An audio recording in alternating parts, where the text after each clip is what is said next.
करें valuation, valuation का part start. देखो वैल्यूएशन में चैप्टर का title valuation of business and assets for corporate restructuring.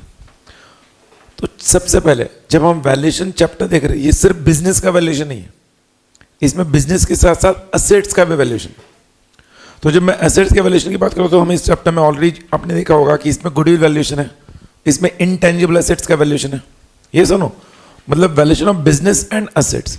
हम पहले इस वैल्यूएशन ऑफ बिजनेस के पार्ट पर फोकस करते हैं। आपके उस नोट्स में जो पॉइंट्स टू बी स्टेट दिए उसके नेक्स्ट पेज पर पेज नंबर 90 पर वहाँ पर जगह खाली मिलेगी आपको थोड़ी, है सब लोग। अब मुझे पहले बोलो, ये जो वैल्यूएशन है कोई भी बिजनेस का,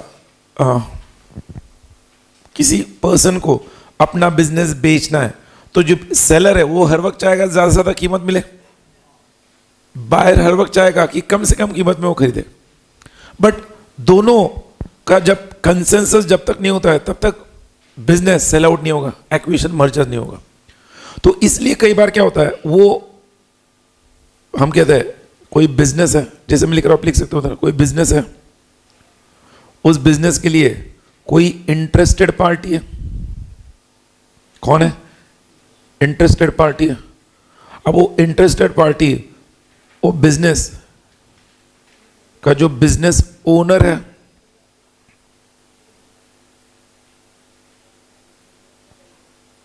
वो बिजनेस ओनर और इस इंटरेस्टेड पार्टी में उस बिजनेस को लेकर निगोशिएशन हो रहा है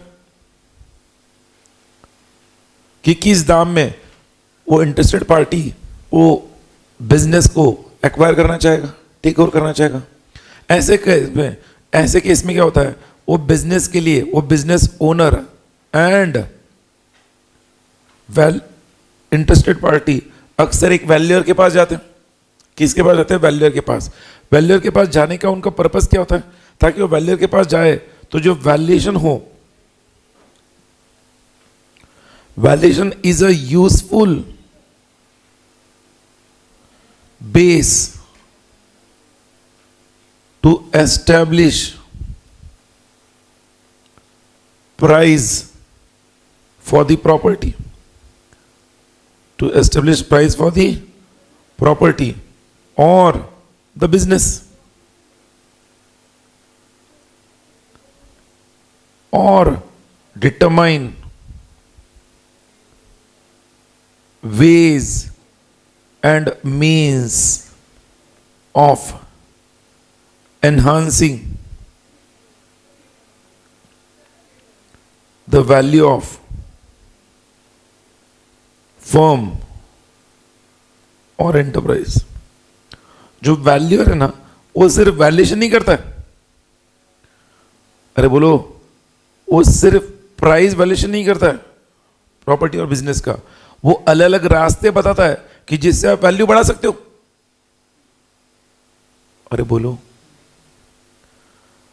जब आप एक स्ट्रैटेजिक पार्टनर ढूंढने जाते हो, स्ट्रैटेजिक अलायंस, जॉइंट वेंचर ढूंढने जा रहे हो आपकी कंपनी के लिए, तो आपकी कंपनी का जब आप वैल्यूएशन मार्केट में दिखाना चाहते हो तो डेफिनेटली ये जो भी इसको मैं अलग ढंग से बता रहा हूं, बॉलीवुड के जो सेलिब्रिटीज है, अभी मूवी के नाम निकल इसलिए, बॉलीवुड के जो सेलिब्रिटीज है ये अक्सर अपने मूवी रिलीज होने के बाद, इनकी मूवी का 100 करोड़ क्लब में कितनी मूवीज है, 300 करोड़ क्लब में कितनी मूवीज है, उसके ऊपर इनका वैल्यू होता है, इनके ऊपर इनका रेट होता है, फिक्स होता है कि उस मूवी के लिए वो कितना पैसा चार्ज करेगा। सब लोग है कि नहीं? तो मतलब वैल्यूएशन के लिए उनकी मार्केट में क्या एग्जिस्टेंस है वो देखा जा रहा है, और जिसके 100 करोड़ क्लब में मूवीज ज्यादा है उसको डेफिनेटली ज्यादा कीमत दी जाएगी मूवी में काम करने के लिए। सेम थिंग वो कहता है यहां पर, वो वैल्यूअर क्या करता है, उस कंपनी के जो ओनर है, बिजनेस ओनर, उसे अगर बिजनेस ओनर के पॉइंट ऑफ व्यू से तो बिजनेस ओनर, इंटरेस्टेड पार्टी के पॉइंट ऑफ व्यू से तो इंटरेस्टेड पार्टी। इसलिए कई बार दोनों पार्टीज के अपने अपने वैल्यूज होते हैं। बिजनेस ओनर जो है वो अपने बिजनेस के लिए एक वैल्यूअर अपॉइंट करेगा, इंटरेस्टेड पार्टी अपने लिए एक वैल्यूअर अपॉइंटेड करेगा। इंटरेस्टेड पार्टी का वैल्यूअर देखेगा जैसे कम से कम कीमत में कैसे ले पाए, और बिजनेस ओनर का वैल्यूअर देखेगा ज्यादा से ज्यादा कीमत कैसे बता पाए। अगर वो गोइंग कंसर्न है तो इनकम अप्रोच यूज करेगा। अरे ये सुनो, अगर वो लिक्विडेशन में है तो वो उसके एसेट्स दिखाने की कोशिश करेगा, अगर वो मार्केट बेस्ड अप्रोच उसकी कोशिश करेगा। ये वैल्यूएशन का मेन बेसिस है, ध्यान रखना। अब फिर सवाल आता है कि जब भी वैल्यूएशन होता है, मैं वहां पे लिखूंगा वैल्यूएशन जो होता है, क्यों होता है वैल्यूएशन, मतलब वैल्यूएशन जब भी करना है हमें, वो कौन से सर्कमस्टेंसेस है जब वैल्यूएशन होगा। तो जैसे मैंने अभी डिस्कस किया आपको, क्या जॉइंट वेंचर में एंटर होना है, दोनों मिलके जॉइंट वेंचर में एंटर होना चाहते हैं, तो दोनों कंपनीज का वैल्यूएशन होगा और उसके ऊपर डिसाइड होगा किसका कितना उस नई कंपनी में, जॉइंट वेंचर कंपनी में शेयर रहेगा। देन नंबर 1, देन नंबर 2, वैसे एम्प्लॉइज को ESOPs इशू करने हैं तो वैल्यूएशन किया जाएगा। मैं जैसे लिख रहा हूं, लिखो उधर, because this is going to be base, ये बेस आपको आगे बहुत हेल्पफुल होगा। देन हम कहते हैं एम्प्लॉइज के अलावा स्ट्रेटेजिक पार्टनरशिप्स, जो मैंने कहा उसके लिए वैल्यूएशन काम में आता है। देन कोई बिजनेस को आपको एक्वायर करना है, एक्विजिशन ऑफ बिजनेस है, तो वैल्यूएशन काम में आएगा। मर्जर्स और एक्विजिशंस ऑफ शेयर्स है, एक बिजनेस एक्विजिशन है, मर्जर एक्विजिशन ऑफ शेयर है। बिजनेस एक्विजिशन मतलब एसेट एक्वायर किए जाएंगे। इन सब का मेन मोटिव है वैल्यूएशन करने के पीछे, that is to conclude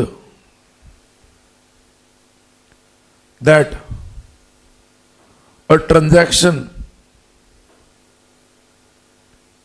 is done in a reasonable manner,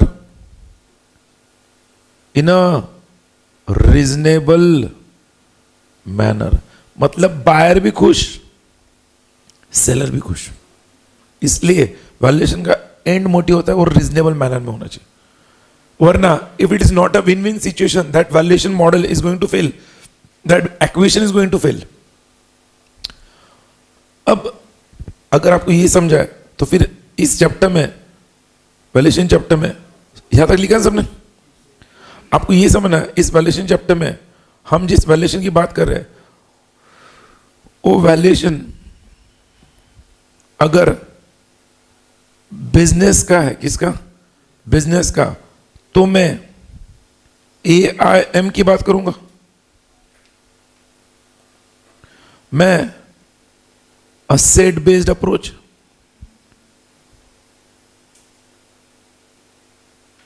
MIM नहीं है। उसके बाद इनकम बेस्ड अप्रोच, अज्यूम सबको समझा है, जिसको नहीं समझा है वो सही में नहीं था है।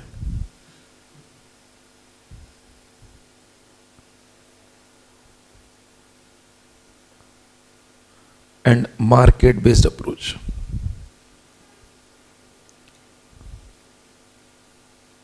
मैं वैल्यूएशन ऑफ गुडविल, इंटेंजिबल्स, उसके ऊपर बाद में आऊंगा, फाइनेंशियल परफॉर्मेंस, पहले इस पर फोकस करते हैं क्योंकि यहां पे स्टूडेंट्स की नैया डूबती है, तो इस पर ही फोकस करते हैं।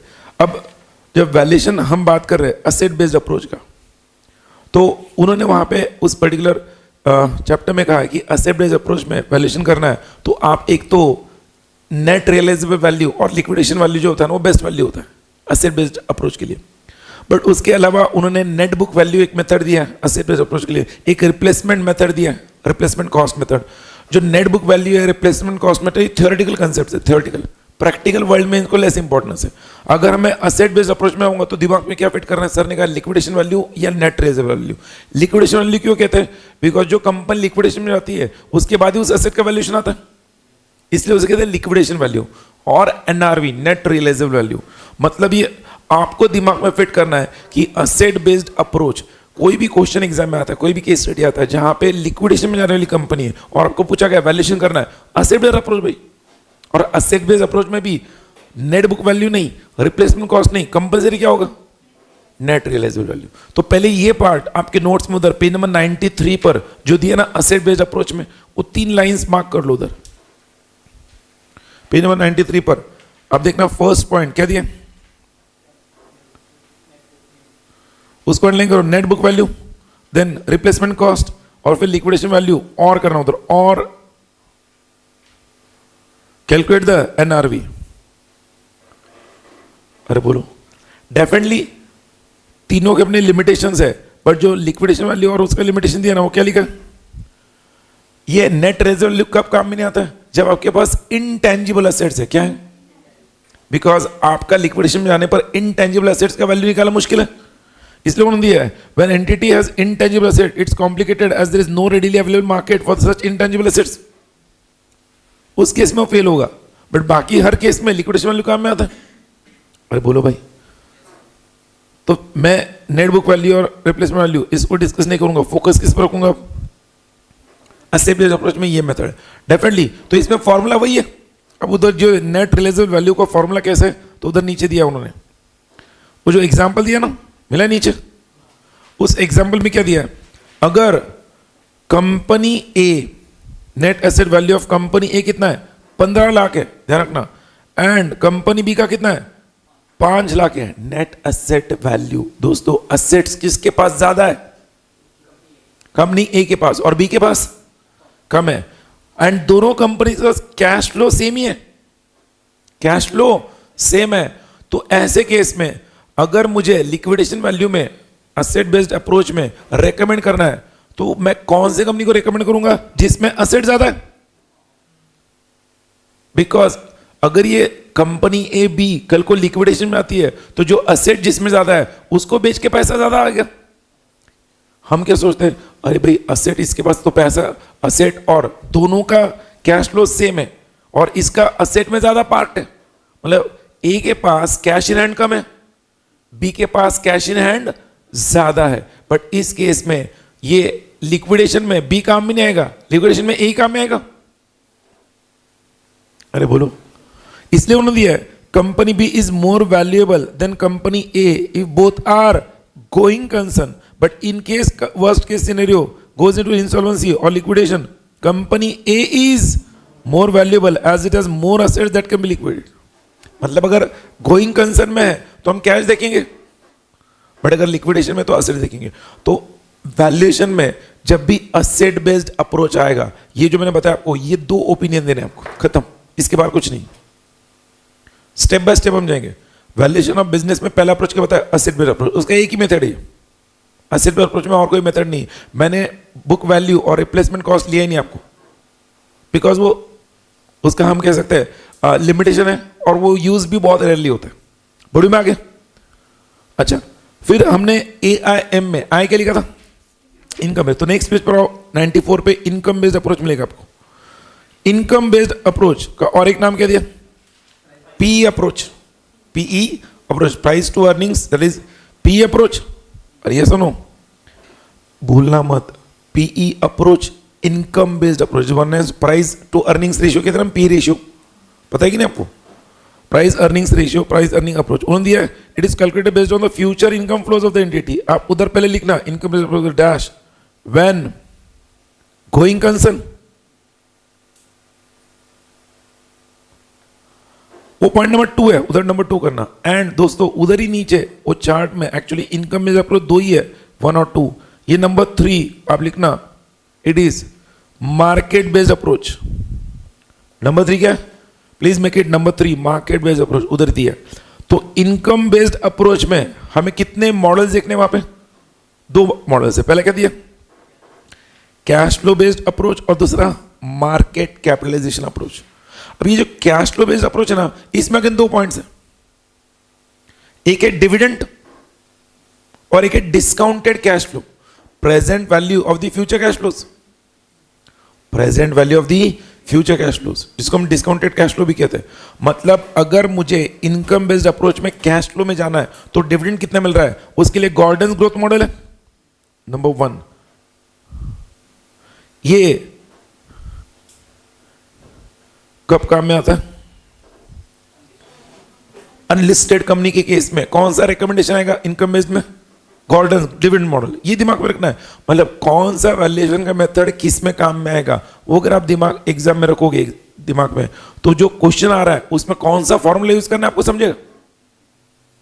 वरना उन्होंने कहा इनकम बेस्ड अप्रोच के हिसाब से आपको देखना है किसको एक्वायर किया जा रहा है, वो लिस्टेड या अनलिस्टेड। और उसके बाद number 2 discounted cash flow, discounting future cash flow projections of the new entity to its present value. अब मैं यहां पर थोड़ा फोकस करना चाहूंगा। उन्होंने एक और दिया है, present value is calculated using weighted average cost of capital.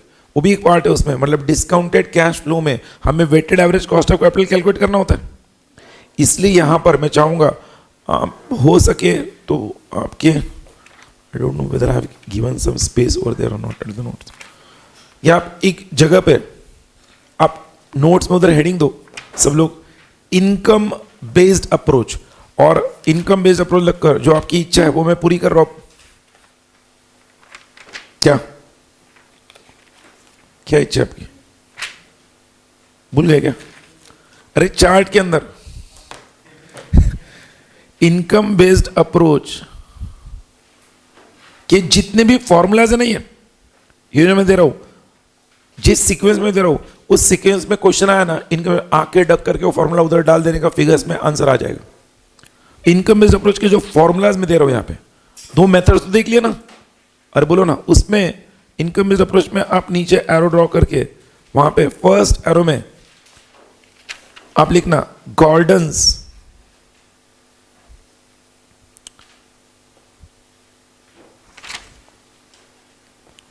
Growth model.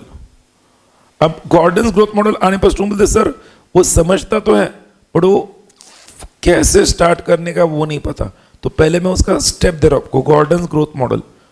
उसमें आप कोई भी डिविडेंड कैलकुलेशन का पॉइंट आएगा, उसमें पॉइंट नंबर 1 आप लिखो, वहां पे पॉइंट नंबर 1 जो आपको किसी बुक में नहीं मिलेगा, पॉइंट नंबर 1 लिखो, present value of the share price of future dividends, future dividends is calculated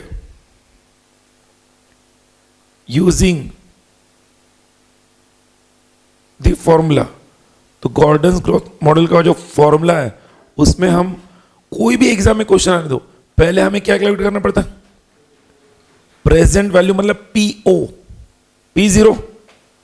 अरे बोलो भाई, सबसे पहले P0 ही कैलकुलेट करना पड़ता है। उसके बाद स्टेप नंबर 2 आप लिखोगे रेट ऑफ रिटर्न, इसके लिए ब्रैकेट में क्या लिखोगे, RE, rate of return equity share holders में ना हो, rate of return required by equity share holders,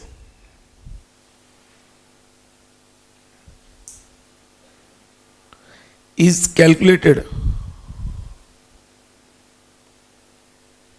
based on 100 times, बता रहा हूं ये वर्ड भूलना मत, सिमिलर लिस्टेड कंपनीज, क्योंकि गॉर्डन्स ग्रोथ मॉडल हम अनलिस्टेड कंपनी के लिए यूज करते हैं। किसके लिए यूज करते हैं? अनलिस्टेड कंपनी के लिए। तो हम सिमिलरली लिस्टेड कंपनीज का जो रेट ऑफ रिटर्न है पहले वो कैलकुलेट करेंगे। सब लोग है क्या? कंपलसरी। और फिर उस सिमिलर रेट लिस्टेड कंपनीज का जो रेट ऑफ रिटर्न आएगा उसको हम यूज करेंगे अंडर द फॉर्मूला। तो step number 3 use RE to calculate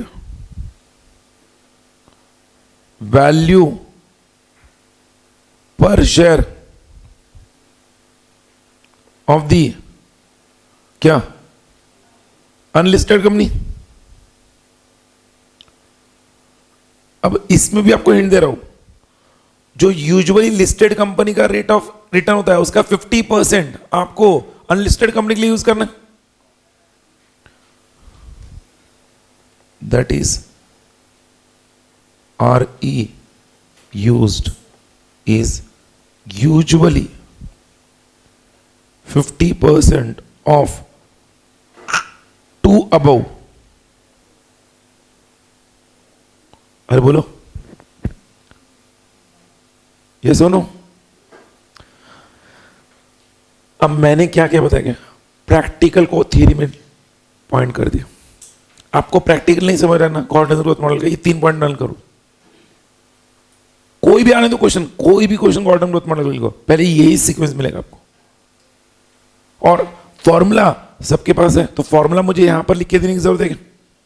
steps मैंने लिख कर दिया गॉर्डन ग्रोथ मॉडल, सबको समझा ना? पक्का? मतलब अब ये स्टेप जो लिख कर दिया है गॉर्डन ग्रोथ मॉडल को लेकर, जो आप दिसंबर शायद जून 19 में क्वेश्चन पूछा है, उससे पहले भी काफी क्वेश्चन पूछे हुए, आप इस तरह से उसमें डालना पॉइंट, आपको डेफिनेटली आंसर मिलेगा।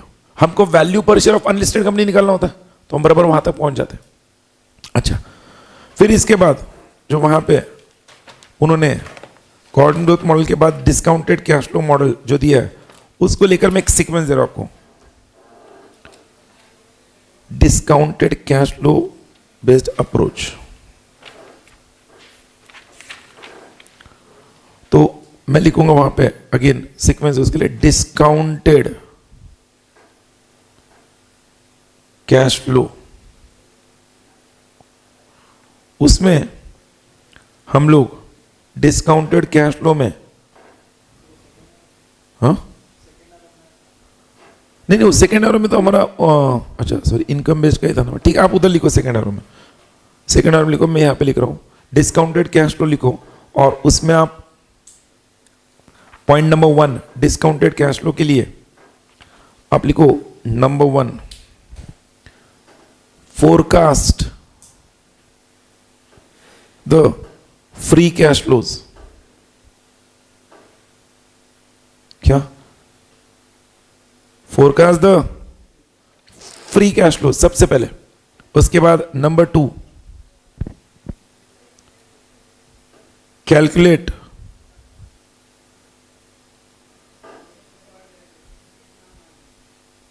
Weighted average cost of capital, उसमें आप लिखोगे is equal to cost of डेप्ट plus cost of equity divided by 2, वो आएगा आपका weighted average cost of capital.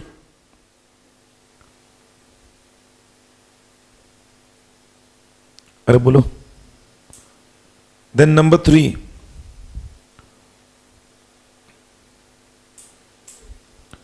Calculate present value of future free cash flows.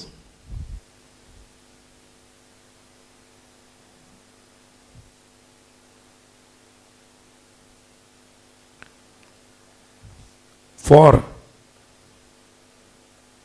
each year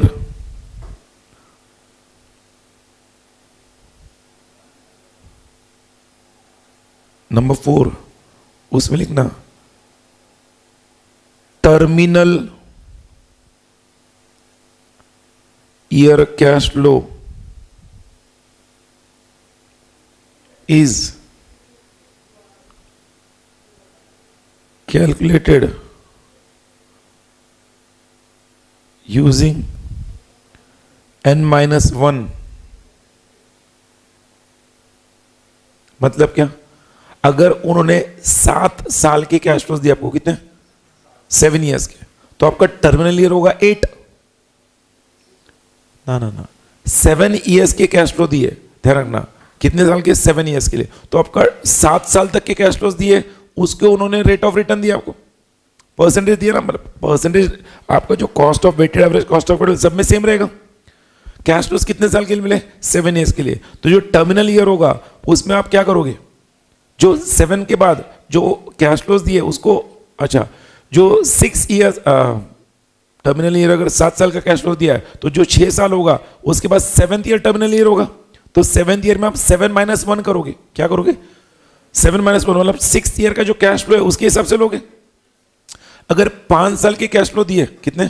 5 साल के लिए, तो 5th ईयर टर्मिनल ईयर होगा, तो टर्मिनल के कैश फ्लो के लिए हम जो 4th ईयर का आता है वही डिस्काउंटिंग फैक्टर लेते हैं।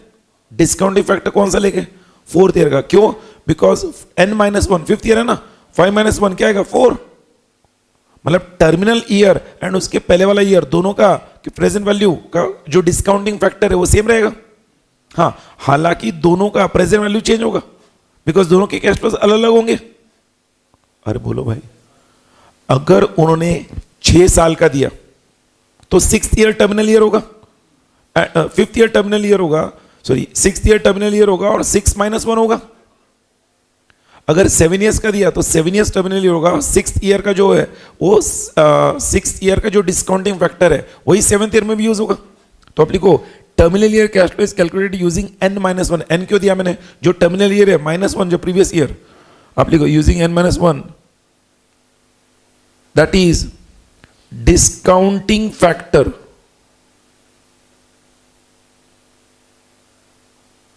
of immediately preceding, सब लोग है क्या? Year is used, and last point of 5, add all PVs present values to calculate value of business, to calculate the value of business। पक्का? तो आपको अगर डिस्काउंटेड कैश फ्लो या कैश फ्लो पे आता है तो सबसे पहले आपको वो जो फोरकास्ट फ्री कैश फ्लो दिया ना, आपको कभी फोरकास्ट करने के लिए नहीं बोलेंगे। अगर आपको बोल दिया तो बहुत अच्छे, आप आपके हिसाब से फोरकास्ट कर दो। एग्जाम में तो देंगे ना आपको फ्री कैश फ्लो, आपको देंगे। आपको देखो नंबर 1 में उधर मार्क करो, आपको एग्जाम में ये दिया जाएगा, आपको एग्जाम में कॉस्ट ऑफ डेब्ट दिया जाएगा, आपको एग्जाम में कॉस्ट ऑफ इक्विटी दिया जाएगा और उसके ऊपर आपको प्रेजेंट वैल्यू कैलकुलेट करने के लिए बोला जाएगा। आप कॉस्ट ऑफ डेब्ट और कॉस्ट ऑफ इक्विटी से weighted average cost of capital लोगे। जो weighted average cost of capital है वो आपका डिस्काउंटिंग फैक्टर है, समझ रहे ना? वो डिस्काउंटिंग फैक्टर आप present value of future cash flows calculate करने के लिए यूज करोगे। और एक बार वो कैलकुलेट हो गया, इस तरह से टर्मिनल ईयर का कैलकुलेट हो गया, सबको ऐड करोगे तो आपका वैल्यू ऑफ बिजनेस आएगा under discounted cash flow method. ये फिक्स्ड। अगेन मैंने फॉर्मूला बताया नहीं आपको, थ्योरी। अब इस थ्योरी को आप फॉर्मूला से लिंक कर लो, आपको वही मिलेगा। सब लोग है क्या भाई? अच्छा, discounted cash flow income based approach में उसके अलावा एक और पॉइंट है उसमें। अच्छा, वो हम इसमें वैल्यूएशन में देखेंगे बाद में, ठीक है। Number 3, third arrow income based में, थर्ड एरो में आप लिखना, वहां पे डायरेक्टली मैं लिख रहा हूं average earnings before interest depreciation tax, that is taxes, multiplied by PE ratio of the industry.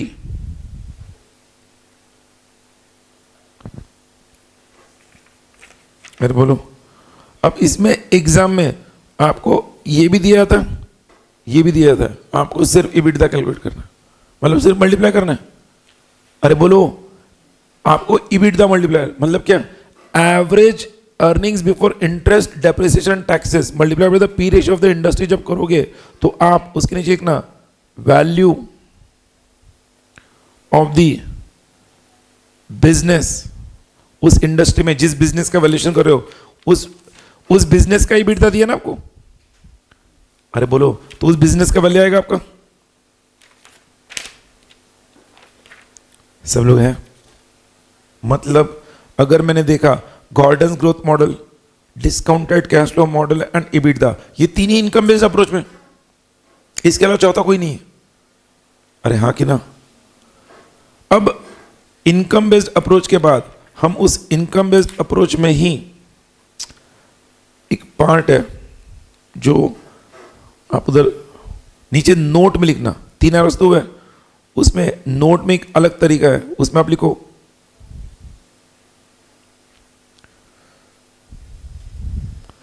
Capital asset, या आप लिखो नोट में estimating the value of target company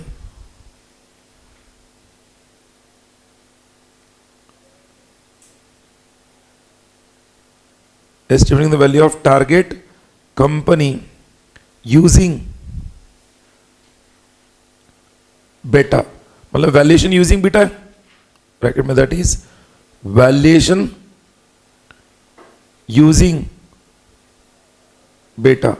अब उसके नीचे सिर्फ आपको ये लिखना है, इफ बेटा इज इक्वल टू 1, हम लिखेंगे no difference and the stock price moves क्या एग्जैक्टली विद द मार्केट। जितना 10% मार्केट ऊपर गया तो स्टॉक प्राइस भी 10% ऊपर जाएगा, exactly with the market. Beta को क्या कहते हैं? Gearing. Beta is a gearing multiplier ना। अरे बोलो, ये पढ़ाई कि नहीं कभी बेटा? Gearing multiplier. अगर नंबर 2, इफ बेटा इज ग्रेटर देन 1, तो बोलो company has higher risk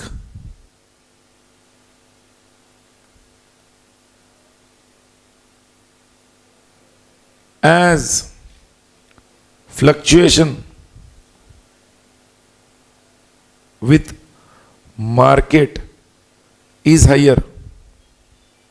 क्योंकि 10% नीचे मार्केट गया तो ये 10% से ज्यादा नीचे जाएगा। अरे बेटा ग्रेटर देन 1 है ना।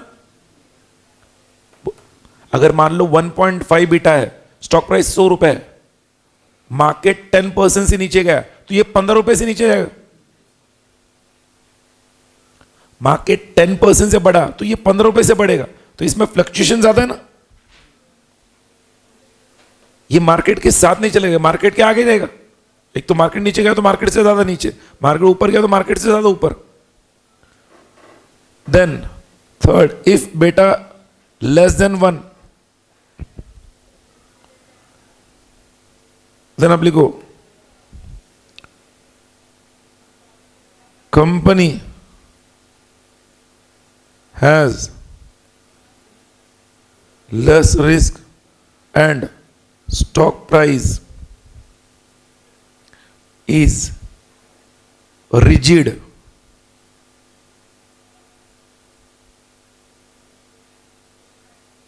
and does not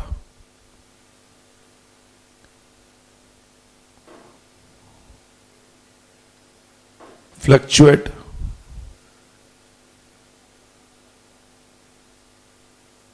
with the market। I hope मुझे अगर सेकेंड एरो समझाए तो थर्ड सबको समझाए।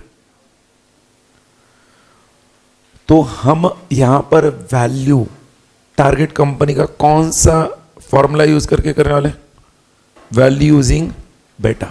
अब बेटा के ये रूल्स अगर आपको क्लियर है ना, आप ध्यान रखना इसमें फिर बेटा का कोई भी क्वेश्चन आओ, स्टेप नंबर 1 उसमें आप नीचे लिखोगे, सबसे पहले आपको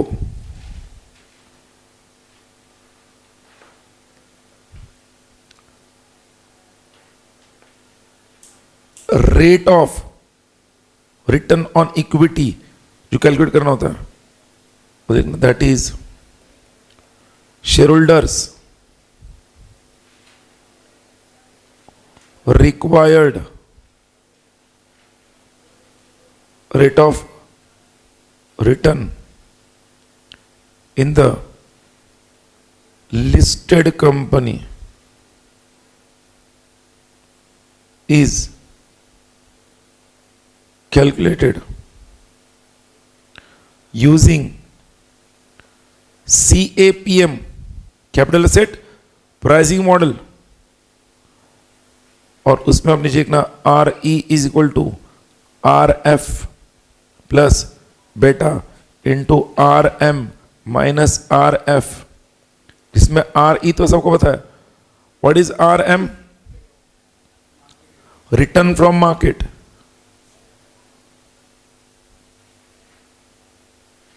RF risk free rate of return, मतलब ये RBI नोटिफाइड रेट होगा, बैंक रेट होगा। अब वो एग्जाम में आपको बीटा देंगे, आपको रिस्क फ्री रेट भी देंगे और आपको मार्केट रेट भी देंगे। आपको उसके ऊपर से क्या करना है, क्या निकालना है, रेट ऑफ रिटर्न निकालना। एक बार आपने रेट ऑफ रिटर्न निकाला, उस रेट ऑफ रिटर्न को point number 1, point number 2,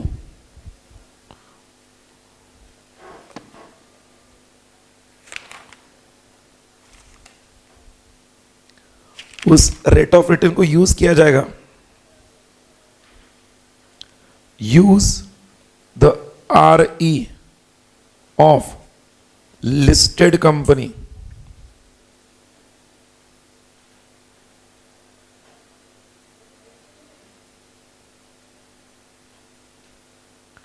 to calculate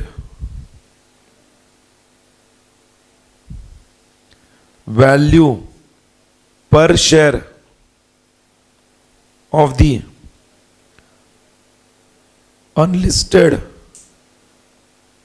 company using Gordon's, अरे बोलो, ग्रोथ मॉडल। मतलब आपने कैपिटल असेट प्राइसिंग मॉडल से जब बीटा दिया था उसमें से आपने आरई निकाला। एग्जाम में एक तो आपको गॉर्डन ग्रोथ मॉडल से उसका आरई क्या निकालना है, आरई निकालना है। गॉर्डन ग्रोथ मॉडल को यूज करके आरई निकालना है, या फिर कैपिटल असेट प्राइसिंग मॉडल का जो आरई का फॉर्मूला है वो यूज करके आरई निकालना है। दोनों केस में लिस्टेड कंपनीज का आरई आता है और उसको हम यूज करेंगे to calculate the value per share of the unlisted company using Gordon growth model. मतलब दोनों में एंड में फॉर्मूला सेम है। अरे बोलो, इसमें उन्होंने मॉडल में एक और पार्ट दिया जो आपको सिर्फ समझना है। वो कहता है, मान लो जिस कंपनी की हम बात करें अनलिस्टेड कंपनी, उस अनलिस्टेड कंपनी में कोई डेप्ट है ही नहीं, कोई डेप्ट नहीं है, 100% इक्विटी फाइनेंस्ड है। उस केस में बीटा जो होता है ना, बेटा, वो गेयरिंग होता है डेप्ट और इक्विटी का। डेप्ट इक्विटी के गेयरिंग में कितना डेप्ट है कितना इक्विटी है उसके प्रोपोर्शन में बीटा घूमता है। बट अगर डेप्ट ही नहीं है तो बीटा 0 है। अगर डेप्ट ही नहीं है तो बीटा 0 है। उस केस में एक अलग फॉर्मूला यूज होता है बेटा का, और वो होता है एसेट बीटा। मतलब बेटा का पूरा एसेट का बेटा कैलकुलेट करना। बिकॉज उस केस में हम कहते हैं उस पर्टिकुलर कंपनी का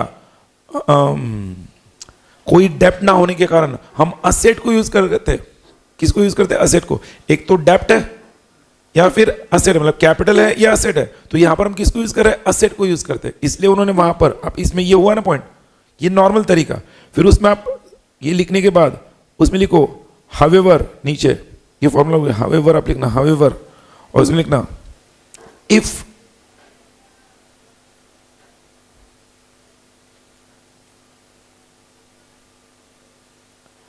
the unlisted company,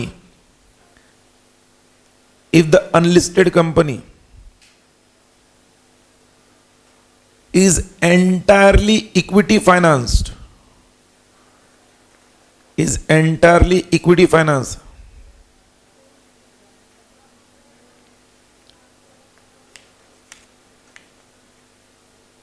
then आप लिखना RE is equal to RF plus beta into RM minus RF. Formula is inappropriate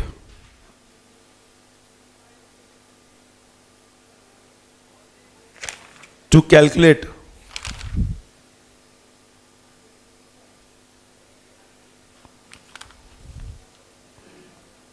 RE of listed company. Full stop. उसमें पैराग्राफ करके लिखना, here one has to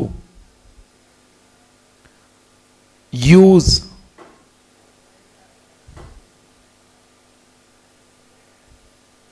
the RE formula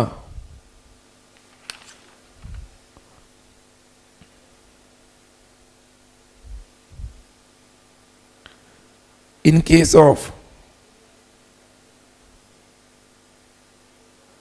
similar unlisted company to calculate RE and use that RE in Gordon's growth model.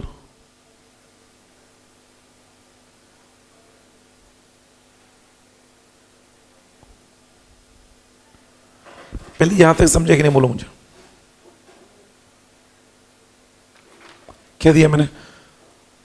अरे भाई, अगर वो unlisted company equity finance है तो फिर लिस्टेड कंपनी का आरई का ये फॉर्मूला यूज करके लिस्टेड कंपनी का आरई निकाल के कोई मतलब नहीं। आपको किसी सिमिलर अनलिस्टेड कंपनी का अंदर वो फॉर्मूला यूज करना है आरई का।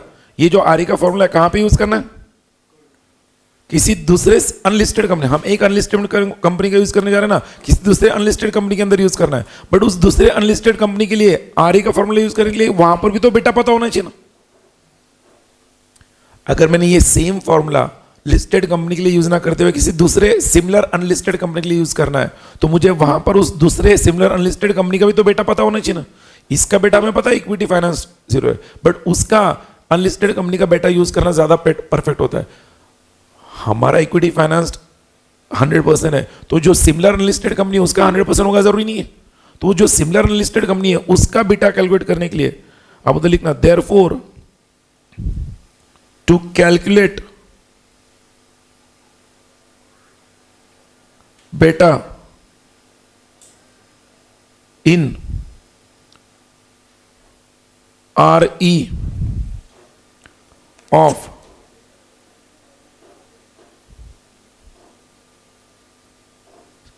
in RE नहीं आएगा। To calculate beta first we have to use, जो मैं बोल रहा हूं उतना ही लिखो, beta A is equal to VE upon VE plus VD into 1 minus T bracket close into BE। अब जो BA है उसको हम कहते हैं असेट बेटा, है ना। BA क्या है? असेट बेटा। तो VE क्या होगा? Market value. V मतलब मार्केट वैल्यू है, मार्केट वैल्यू ऑफ इक्विटी। अरे बोलो, market value of company's shares. तो VD क्या होगा? VD बोलो, मार्केट वैल्यू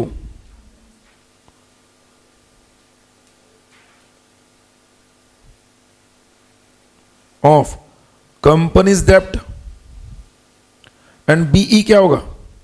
इक्विटी बेटा। अरे बोलो, क्या होगा? इक्विटी बेटा। मतलब उस दूसरे कंपनी का हमें पहले क्या करना है? असेट बेटा यूज करना है, इक्विटी बेटा यूज करना है, और उससे हम किस पर पहुंचेंगे? बेटा पर पहुंचेंगे। एक बार बेटा आ गया, वो बेटा का फॉर्मूला किस में डालना है? सेम इसमें। वो जो आएगा उसमें जो हमारा RE आएगा वो ज्यादा परफेक्ट आएगा, क्योंकि सुन लेना, RE परफेक्ट क्यों आएगा? हमने एक सिमिलरली अनलिस्टेड कंपनी का RE निकाला है।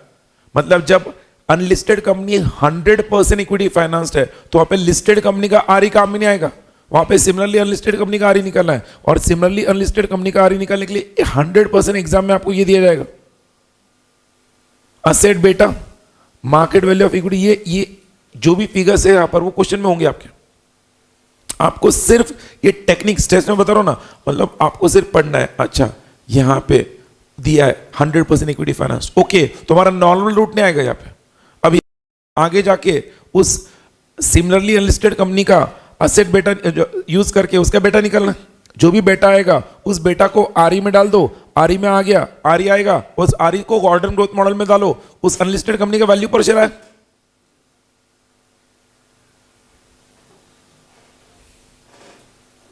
हे भगवान, नहीं समझ रहा आपको? मुझे बोलो 2 मिनट के लिए, यहां कहां तक समझे आपको? अच्छा, ये बेटा वाला पॉइंट समझा, 1 < 1 ये समझा। उसके बाद हम फर्स्ट और सेकंड स्टेप यहां तक समझा। ये कब यूज होता है फर्स्ट और सेकंड स्टेप? बोलो ना। जब बेटा आपके पास अवेलेबल है, जब आपकी जो अनलिस्टेड कंपनी है वो भी 100% इक्विटी फाइनेंस नहीं है, तो इन दैट केस मतलब आपको कहना है ये वहां पर when unlisted company is not only equity financed, और ये हावेवर वाला कब आएगा?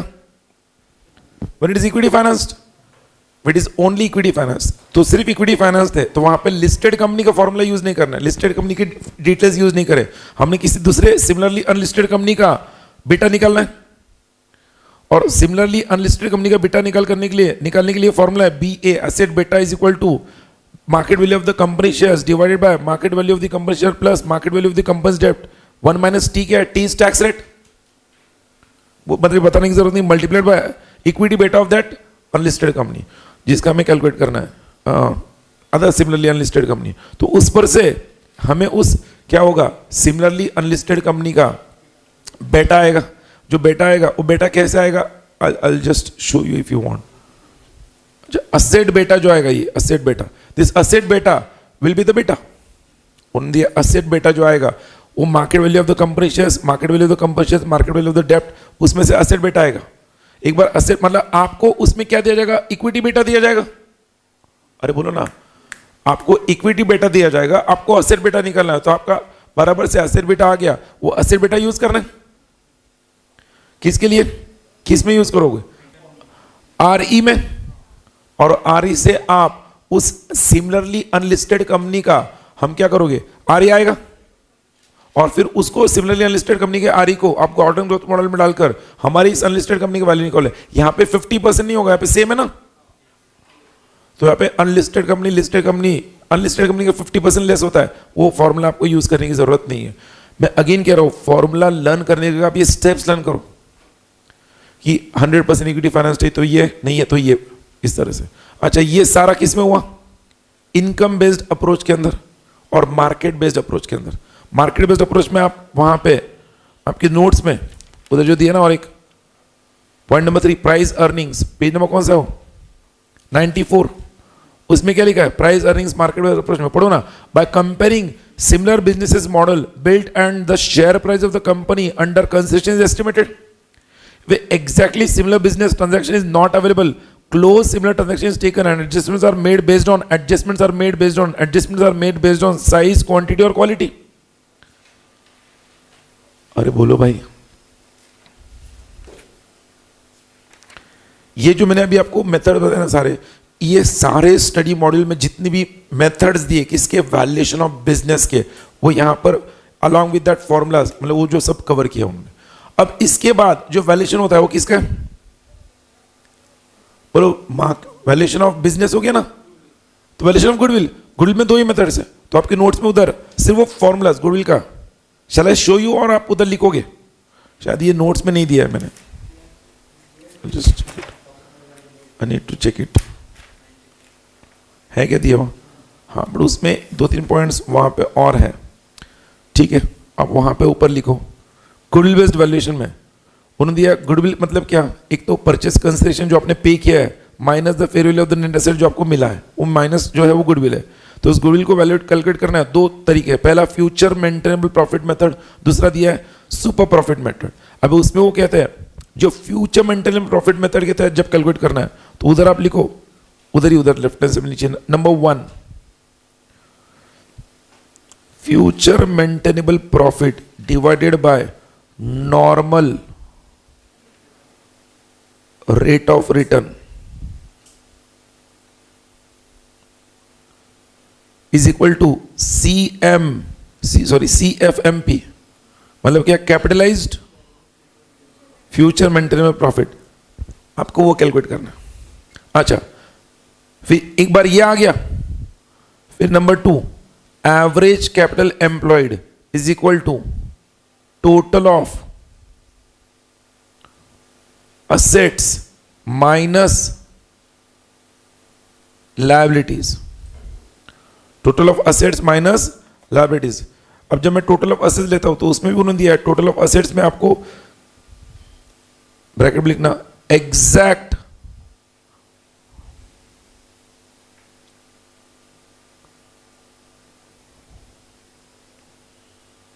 रिप्लेसमेंट वैल्यू, मतलब यहां पर हम बुक वैल्यू लेते क्या, असेट की वैल्यू बुक वैल्यू लेंगे क्या? अरे एवरेज कैपिटल एम्प्लॉयड निकालने के लिए हम बुक वैल्यू ना लेते हुए क्या लेंगे, रिप्लेसमेंट वैल्यू लेंगे।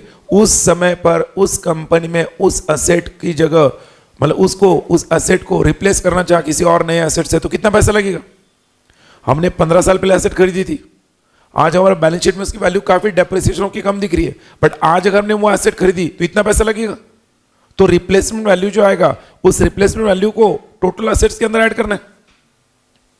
एवरेज कैपिटल एम्प्लॉयड, कितना पैसा एम्प्लॉय, कितना पैसा लगेगा, वो कैलकुलेट करने के लिए आज के दिन average capital employed, total of assets exactly replacement value minus liabilities, जो आपकी कंपनी के long term borrowings, secured unsecured loan है वो। अरे बोलो भाई, करंट लायबिलिटी जो भी है वो भी लेस होंगे, और वो लेस होने के बाद जो आएगा वो आपकी कंपनी का एवरेज कैपिटल एम्प्लॉयड। एक तो ये तरीका एवरेज कैपिटल एम्प्लॉयड का, ये दूसरा तरीका क्या? दूसरा तरीका एवरेज कैपिटल एम्प्लॉयड का, equity plus reserves, equity plus reserves, free reserves, average capital employed. अरे ऐसे क्या करो, total of all the assets minus, हालांकि उन्होंने वहां पर वो दूसरा मेथड नहीं दिया, ये स्टडी मॉडल का मेथड में दिया, आप total of all the assets replacement के हिसाब से, और रिप्लेसमेंट वैल्यू हो गया, तो इसलिए वो क्या होता है, कई बार इक्विटी मैच नहीं होता है उसके साथ, इक्विटी रिप्लेसमेंट वैल्यू से मैच नहीं होगा ना, इसलिए वो टोटल ऑफ असेट्स में, मतलब वो एवरेज कैपिटल एम्प्लॉयड में रिप्लेसमेंट वैल्यू को ही यूज करते असेट्स के। मुझे बोलो एवरेज कैपिटल एम्प्लॉयड का फॉर्मूला समझा, जो रिप्लेसमेंट वैल्यू एसेट्स का वो लेना और लायबिलिटीज लेस करनी, एवरेज कैपिटल एम्प्लॉयड आ गया। एक बार एवरेज कैपिटल एम्प्लॉयड आ गया, CFFP आ गया, क्या दिया, capital value of FP minus average capital employed, goodwill आएगा।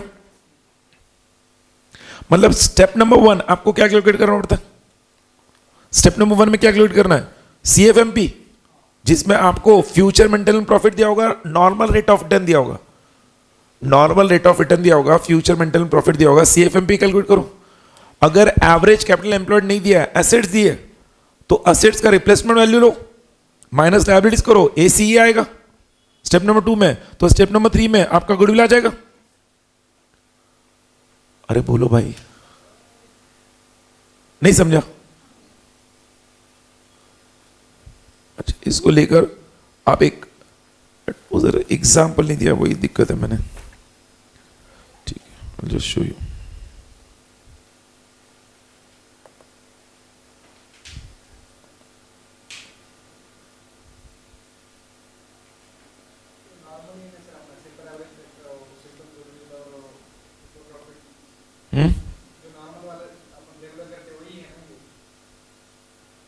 अरे भाई तुमको नॉर्मल है, इन सबको नॉर्मल नहीं हो।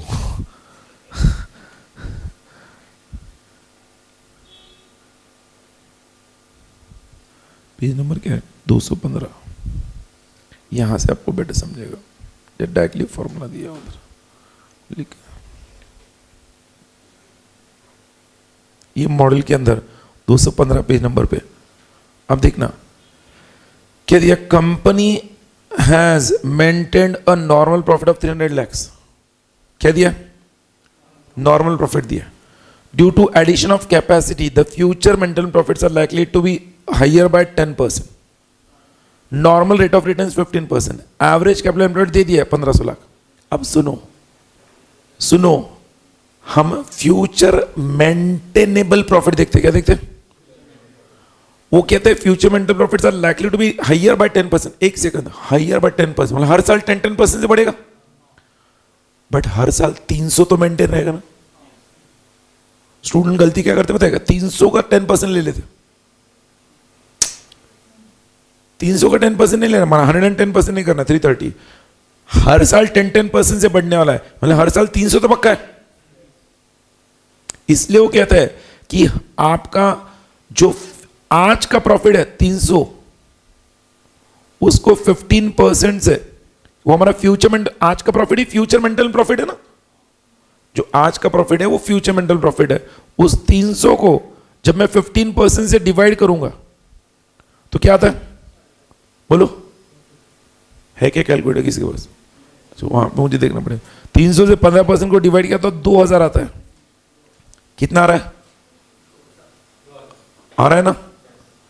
15 डिवाइड बाय 100, इसको ऊपर शिफ्ट किया, 15 1 जा 15, 15 2 जा 30, 0, 20 into 100, 2000 आ गया। अब फ्यूचर, ये जो 2000 आया वो क्या था? Capitalised future mental profit. अरे एवरेज कैपिटल एम्प्लॉयड तो दे दिया, कितना? 1500, तो 2000 माइनस 1500, तो गुडविल कितना है? तो उधर नीचे देखो, ये कैपिटलाइज्ड हुआ, ये एवरेज कैपिटल एम्प्लॉयड, गुडविल कितना दिया? 500। अरे बोलो भाई, अभी तो बोलो। अच्छा, उसके बाद वो जो आपके नोट्स में सेकंड मेथड दिया, क्या दिया? Super profit method. क्या दिया? उसमें उन्होंने दिया है जो आपका फ्यूचर मेंटल प्रॉफिट है, उसमें से आप नॉर्मल प्रॉफिट लेस करोगे और उसको डिवाइड करोगे नॉर्मल रेट ऑफ रिटर्न से। अब इस केस में हमारा सेम पॉइंट लेते हैं, सेम एग्जांपल। हमारे सेम एग्जांपल में हमारा फ्यूचर मेंटल प्रॉफिट कितना था? 300। अच्छा, हमारा नॉर्मल प्रॉफिट अगर हमें कैलकुलेट करना है, कैसे कैलकुलेट करेंगे? तो आपके नोट्स में उधर सेकंड इसके लिए सुनो, यहां पे लिखो आप पॉइंट नंबर 3, मतलब ये पॉइंट नंबर 1 लिखो इसके लिए। अब लिखो नॉर्मल प्रॉफिट, उधर लिखो normal profit is equal to average capital employed into normal rate of return. तो एवरेज कैपिटल एम्प्लॉयड कितना है हमारा? 1500, 1500 into 15% normal rate of return है, तो हमारा नॉर्मल प्रॉफिट कितना है? 1500 इंटू 15, 225। 1500 का 15%, 225। अच्छा, नॉर्मल प्रॉफिट 225 आया, फ्यूचर मेंटल प्रॉफिट कितना था? 300। अरे बोलो ना, 300 माइनस 225, 75। एक बार वो 75 आ गया, उस 75 को डिवाइड करना नॉर्मल रेट ऑफ रिटर्न से। 75 divide by normal rate of return करो, 500। अरे आया क्या? इस सेकंड मेथड में भी गुडविल 500 आया। तो बोलते डिवाइड कैसे किया 500 से? अरे भाई फॉर्मूला देखना भाई, future mental profit 300 minus 225 divided है, वो divided by normal rate of return है। मतलब नॉर्मल रेट ऑफ रिटर्न हमने पहले नॉर्मल प्रॉफिट को यूज करने कैलकुलेट करने के लिए यूज किया, और फिर नॉर्मल रेट ऑफ रिटर्न हमें गुडविल को कैलकुलेट करने के लिए यूज किया।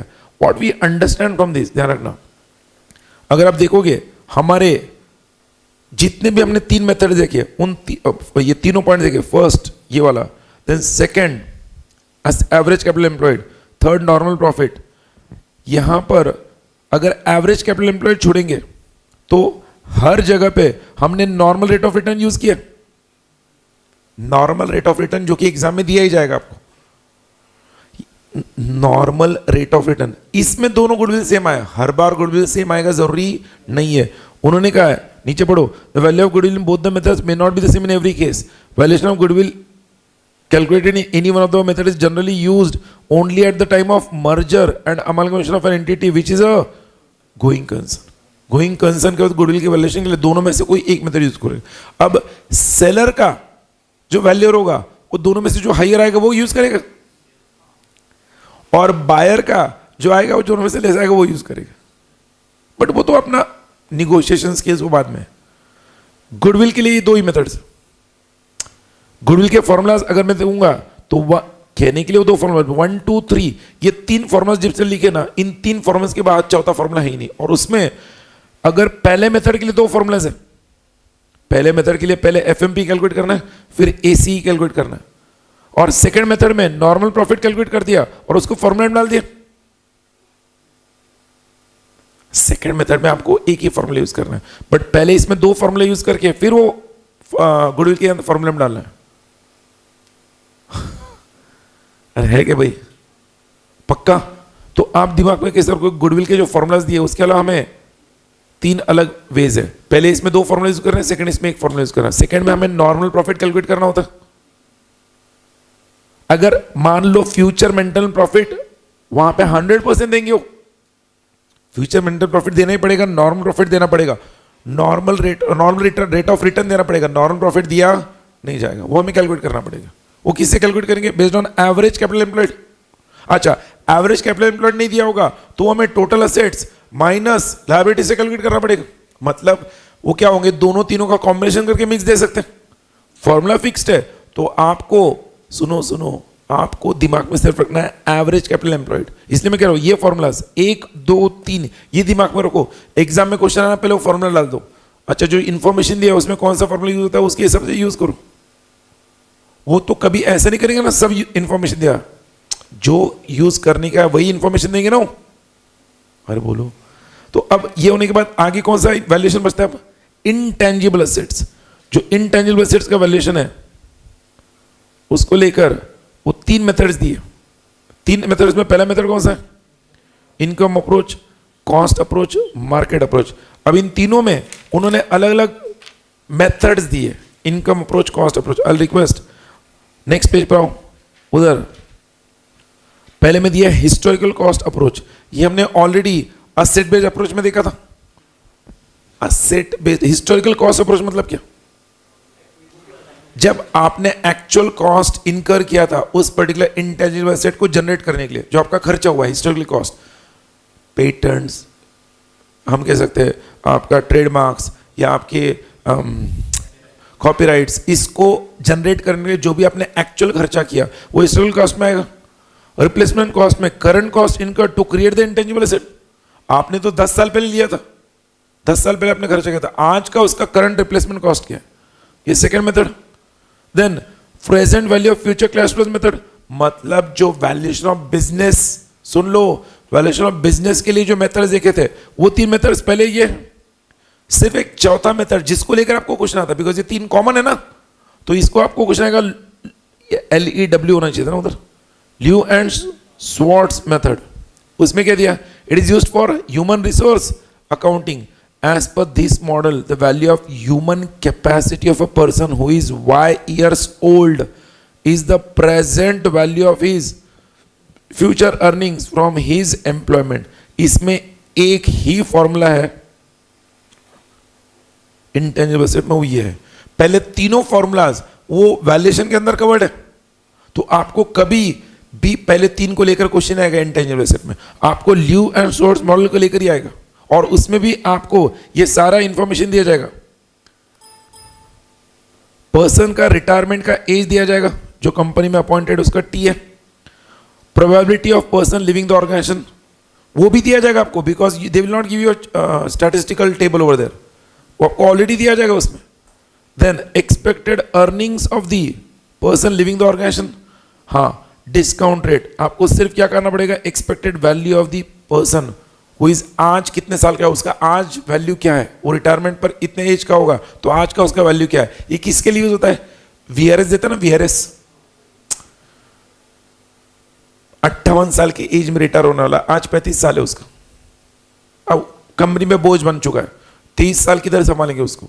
तो ल्यू एंड स्वार्ट्स मॉडल का फॉर्मूला यूज करके उसकी आज के हिसाब से क्या वैल्यू आती है उतना VRS में ऑफर कर देते हैं उसको, क्यों अगले 23 साल तक उसको इतना सैलरी देना पड़ेगा, इतनी ग्रोथ होगी, इतना सैलरी देना पड़ेगा, उसका ये फिक्स्ड स्लैब रेट है तो उसको इतना पेमेंट जाएगा, तो उसका आज कैलकुलेट करके आज उतना अमाउंट देके उसको रिलीज कर देते, ताकि डेफिनेटली इसमें कंपनी का भी फायदा होता है। अरे बोलो भाई, तो ये इसलिए उन्होंने दिया है Lev and Schwartz model used only for human resource accounting. मतलब गुडविल के लिए 2 फॉर्मूलाज थे, इंटेंजिबल एसेट के लिए 1, और वैल्यूएशन ऑफ बिजनेस के लिए हमने 3 अलग मेथड्स देखे।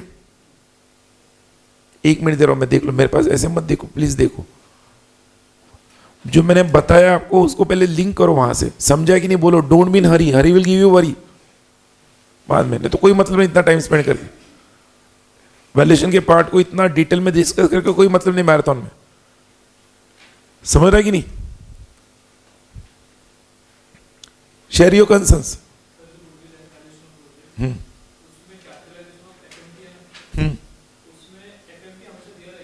एफएमपी हर वक्त दिया रहेगा, हर वक्त।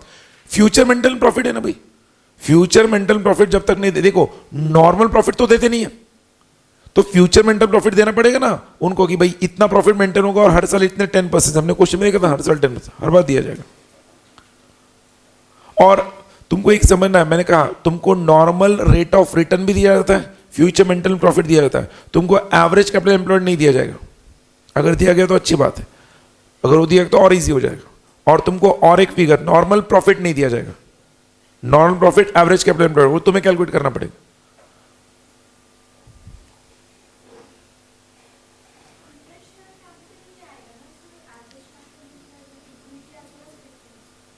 अगेन एवरेज कैपिटल एम्प्लॉयड, हाँ, डोंट गो ऑन दैट। मैंने कहा वो फाइनेंशियल मैनेजमेंट में when you go for higher valuations of goodwill तब वो यूज होता है। अभी तुमको इसलिए मैं कह रहा हूं, तुम अभी सिर्फ रिप्लेसमेंट कॉस्ट का वो जो पॉइंट है वही यूज करो। एवरेज कैपिटल एम्प्लॉयड के लिए हम क्या करते हैं, टोटल एसेट जो है आज के दिन हमारे एसेट का जो बुक वैल्यू वो नहीं लेंगे, उस एसेट को बुक वैल्यू को रिप्लेस करने के लिए जो रिप्लेसमेंट कॉस्ट लगेगा वो लेंगे। मेरी एसेट आज 3 करोड़ की है, बट 10 साल पहले खरीदी थी, आज उसको खरीदने के लिए 10 करोड़ लगने वाले, तो मैं 3 करोड़ नहीं लूंगा, 10 करोड़ लूंगा रिप्लेसमेंट कॉस्ट के हिसाब से टोटल एसेट कैलकुलेट करने के लिए। तो मेरा आज का कैपिटल एम्प्लॉयड कितना है वो मुझे पता करना है ना। तो कैपिटल एम्प्लॉयड आज इतना लगेगा माइनस आज लायबिलिटीज बैलेंस शीट में दे करके, तो total of assets minus liabilities मेरा एवरेज कैपिटल एम्प्लॉयड आ जाएगा। समझा? ऐसा दिया जाएगा। ये देखो मैं तुमको बता रहा हूं, स्क्रीन पर देखो, इसमें यहां पर देखो क्या लिखा है, how is average capital employed calculated. Company A has fixed assets whose replacement cost is 1000, investments are worth 200, inventory 200, receivables 400, company has a loan of 300, current liabilities of 200।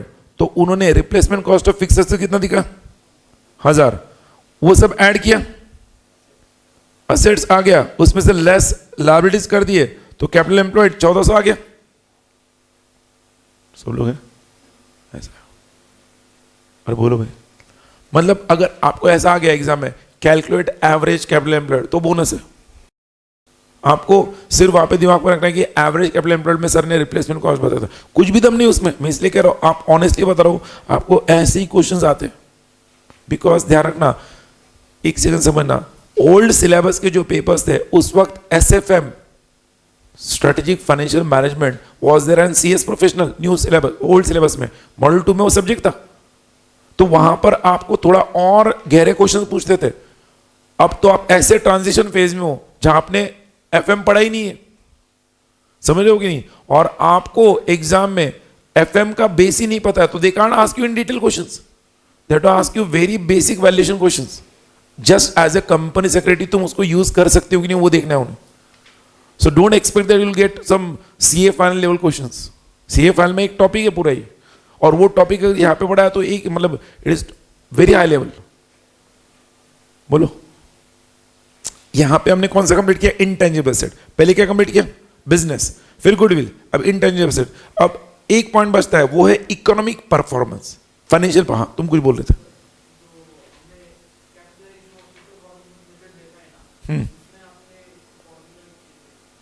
दिया लिख के, तो क्या करना उसको,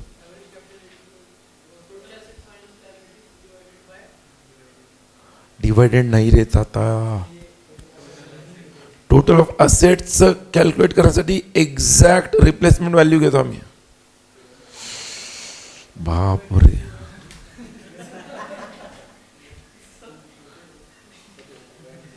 हे जे आहे ना, याला असं ॲरो करतो बघे, असं ॲरो, हे टोटल ऑफ असेट्स घेताना इथं मी अंडरलाईन केलेला, ह्याला असा मी रिप्लेसमेंट व्हॅल्यू घेतो।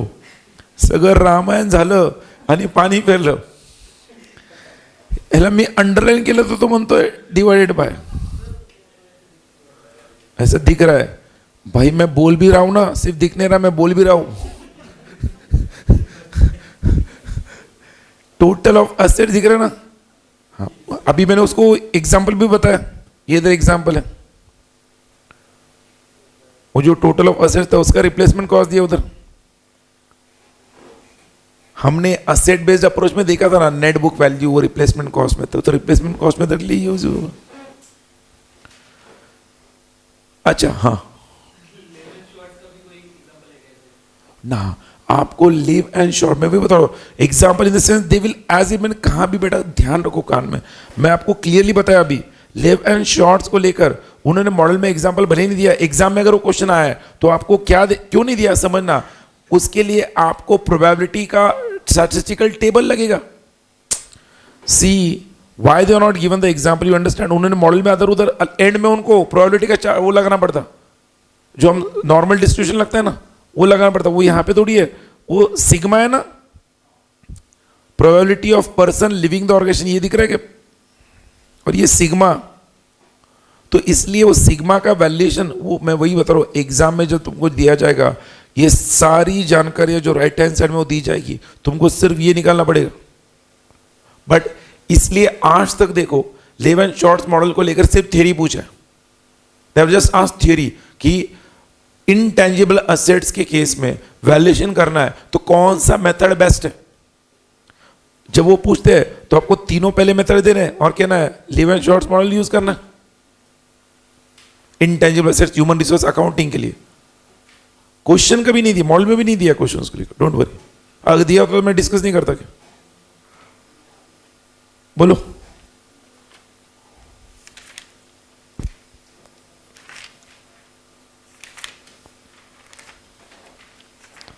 कहां पे वो मुझे, लेट मी शो,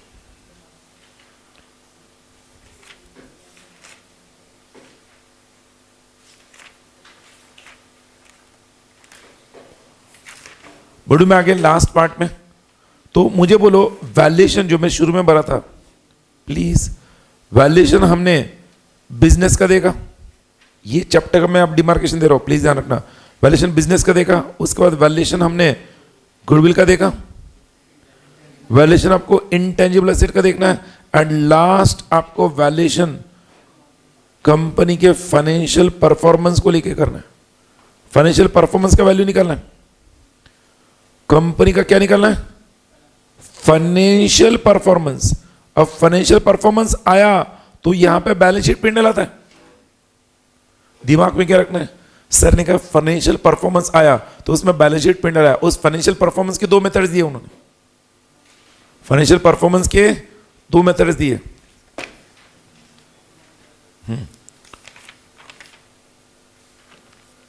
उसमें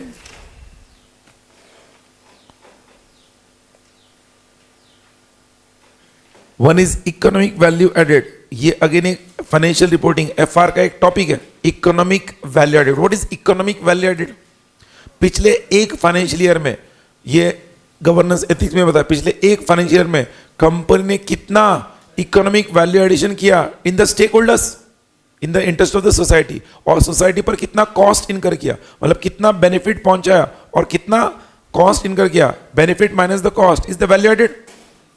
अच्छा, बेनिफिट माइनस कॉस्ट अगर नेगेटिव आया तो there is no value addition, there is value erosion, और इसलिए वो इकोनॉमिक वैल्यू एडेड को लेकर अब वहां पे लिखना ईवीए जो दिया ना हेडिंग, वहीं पर दो एरोस ड्रॉ करो, दो एरोस ड्रॉ करके वहां पे लिखो पॉजिटिव ईवीए, क्या लिखोगे, positive EVA wealth creation, wealth creation, negative EVA wealth destruction.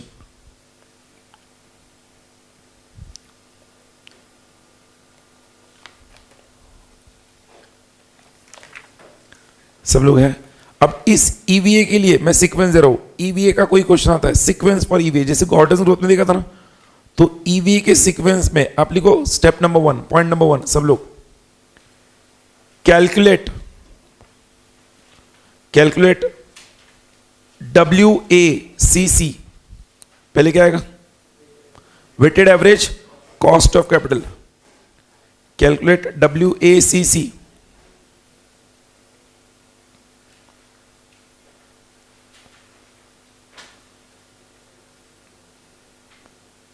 सब लोग हैं, देन अच्छा WACC उसमें आप लिखो भाई WACC is equal to cost of equity into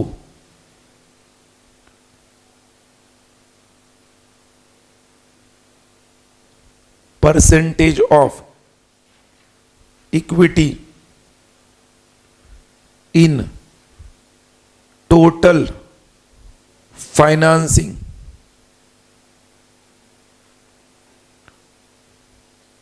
plus bracket में cost of dept into percentage of dept in total financing. मतलब हमने weighted average cost of capital के दो फॉर्मूलाज देखे, एक में ऑलरेडी हमें परसेंटेज दिया था, वो 2% ऐड कर दिए, इसको डिवाइड बाय 2 किया वेट एवरेज। यहां पे जो दिया ना मैंने cost of equity into percentage in total equity financing plus total financing plus cost of dept into percentage of dept in total financing, ये लिखा है ना, इसको मैं समझा रहा हूं स्क्रीन पर देखो आप, वो एग्जाम्पल के फॉर्म में सब लोग है ना, प्लीज सी, वो दिया हुआ उसका एग्जाम्पल, ये देखो स्क्रीन पर सब लोग। ऐसे कंपनी देखो EVA है तो सबसे पहले क्या आएगा, मैंने कहा बैलेंस शीट आएगा, तो इकोनॉमिक वैल्यू एडेड है, तो उन्होंने कंपनी के बैलेंस शीट में डेप्ट 20 लाख दिया है, इक्विटी 40 लाख दिया, तो टोटल कंपनी में कितना फाइनेंस हुआ है, अरे कितना फाइनेंस हुआ है, 60 लाख हुआ है, सब लोग है, अच्छा 60 लाख हुआ है, तो उसमें डेप्ट 2 डिवाइड बाय 6% है, डेप्ट का कितना परसेंटेज होता है, 30 होगा, यस नहीं रहे 30, हाँ 1/3 होगा ना, डेप्ट 1/3 होगा, मतलब 33.33%, मतलब इक्विटी 66.66% है, अरे of the total financing equity 66.6% है और डेप्ट 33.3% है। अब सुनो कॉस्ट ऑफ इक्विटी कितना है, 12%। हम कॉस्ट ऑफ डेप्ट जब लेंगे तो आफ्टर टैक्स लेंगे, ये तो पता है कि नहीं, तो अब 6.30 इंटू 0.33 करो, करो 6.30 इंटू 0.33, बोलो जल्दी, 2.071, 2.079 क्या, ठीक है 9, यह आया। अब मुझे बोलो कॉस्ट ऑफ इक्विटी कितना है, 12 इंटू 0.66 करो, कितना है, 7.999, ऐड करो 7.99 प्लस 2.09, होगा ही नहीं ऐसा, 9.10 होगा, करो 10.06 मतलब 10.10 अप्रोक्सीमेटली, ये देखो नीचे कॉस्ट ऑफ कैपिटल दिख रहा है कि 10.10, 10.10 आया कॉस्ट ऑफ, अगर आप सारे फिगर्स लोगे तो 10.10 ही आना है। यहां पे इकोनॉमिक वैल्यू एडेड को लेकर जब भी कोई क्वेश्चन आएगा तो पहला स्टेप क्या होगा आपका, weighted average cost of capital calculate कर रहा, उसके लिए वेटेड एवरेज आपको कॉस्ट ऑफ इक्विटी दिया रहेगा, अरे कॉस्ट ऑफ इक्विटी मतलब कि ये कॉस्ट ऑफ इक्विटी, और आपको percentage equity in total financing दिया रहेगा, तो आपको कैलकुलेट करना पड़ेगा, नहीं दिया रहेगा तो टोटल फाइनेंसिंग दिया रहेगा इक्विटी, प्लस कॉस्ट ऑफ डेप्ट, वो भी कब लेंगे हम, आफ्टर टैक्स, आफ्टर टैक्स ही लेंगे, definitely cost of dept is always after tax, multiplied by percentage of dept in total financing, तो अगर cost multiplied by the percentage किया, cost multiplied by the percentage किया, तो हमारा बट नेचुरली क्या ना weighted average cost of capital आएगा। अब एक बार वेटेड एवरेज, पहला स्टेप लिखा आपने, क्या लिखा होता पहला स्टेप, कैलकुलेट WC, ये फॉर्मूला डाला, स्टेप नंबर 2 लिखो, step number 2 calculate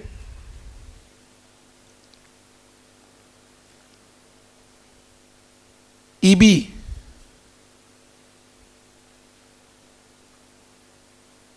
sorry EB नहीं ना, it's my mistake, calculate PAT,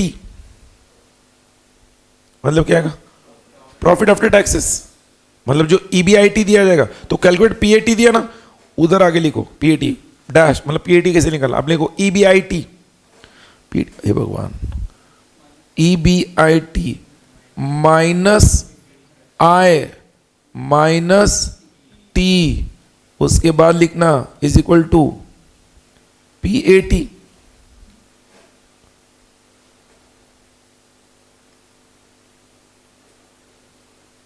clear है?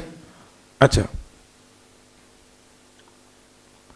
फिर उन्होंने स्टेप नंबर 3 लिखो, step number 3, calculate cost of capital at market value, cost of capital at market value, उसमें लिखो दैट इज टोटल फाइनेंसिंग, क्या लिखोगे, total financing multiplied by cost of capital. तुम्हारा क्या था, कॉस्ट ऑफ मार्केट क्या आएगा, टोटल फाइनेंसिंग कितना था, 60 लाख था, अरे था ना 60 लाख, इक्विटी और डेप्ट, क्या लिखा आपने अभी, कैलकुलेट, कैलकुलेट क्या लिखा है, cost of capital at market value. तो जो हमारा टोटल फाइनेंसिंग था उसको मल्टीप्लाई किया कॉस्ट ऑफ कैपिटल से, तो वो आया cost of capital at market value.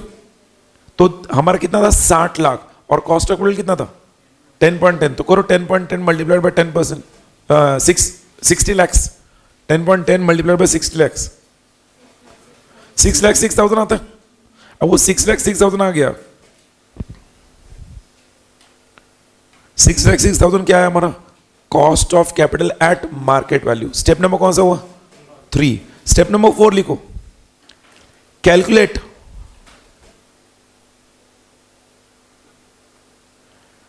Net operating profit, calculate net operating profit after tax, NOPAT bracket में लिखना, NOPAT net operating profit after tax. हमारा EBIT 12 लाख था, कितना, 12 लाख, तो बोलो मुझे कितना होगा, EBIT 12 लाख है, मुझे net operating profit after tax चाहिए, आफ्टर इंटरेस्ट एंड टैक्स नहीं चाहिए। EBIT मेरा कितना है 12 लाख, तो मुझे net operating profit after tax निकालना है, तो क्या करना पड़ेगा, 12 लाख मल्टीप्लाई माइनस मतलब 30, इसका 70%, 12 लाख का 70% लूंगा ना मैं, क्यों, 30% तो मेरा टैक्स है।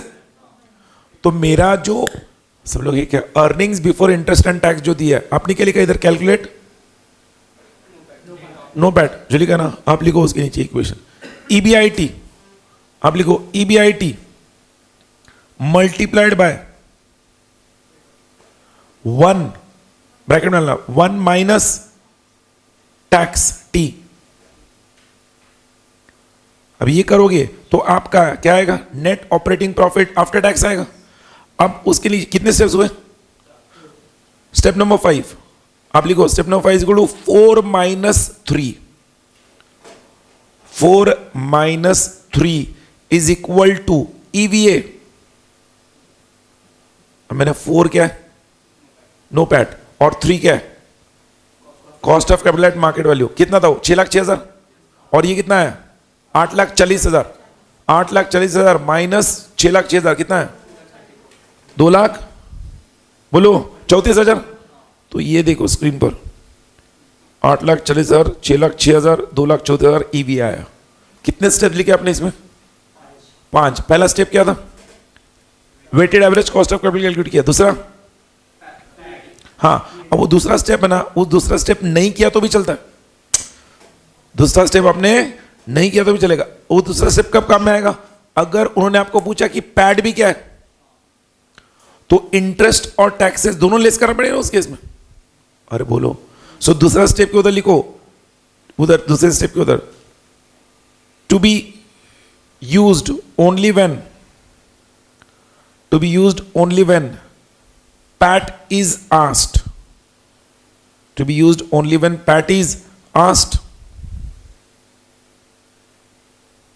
लिखा? कितने स्टेप्स हुए इधर? चलो एक लास्ट स्टेप लिखो उधर, लास्ट स्टेप अब लिखो। लास्ट स्टेप में ये तो हो गया ईवीए, उस लास्ट स्टेप लिखो to calculate return on capital, to calculate return on capital and return on equity, equity नहीं डेप्ट आएगा बराबर ना, return on capital and return on equity and return on डेप्ट,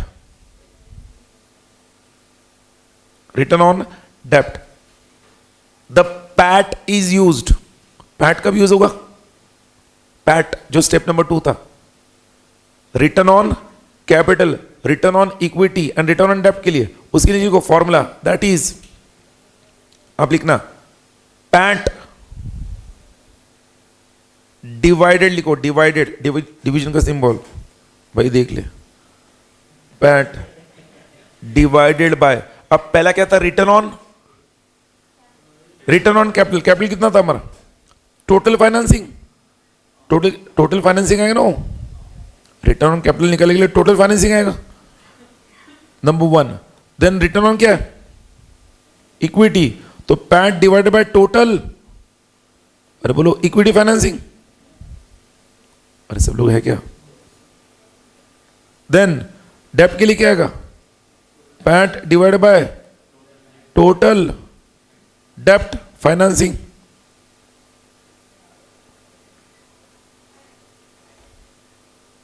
मैं आपको पैट का अमाउंट दे रहा हूं, पैट का अमाउंट है 7,14,000, कितना है?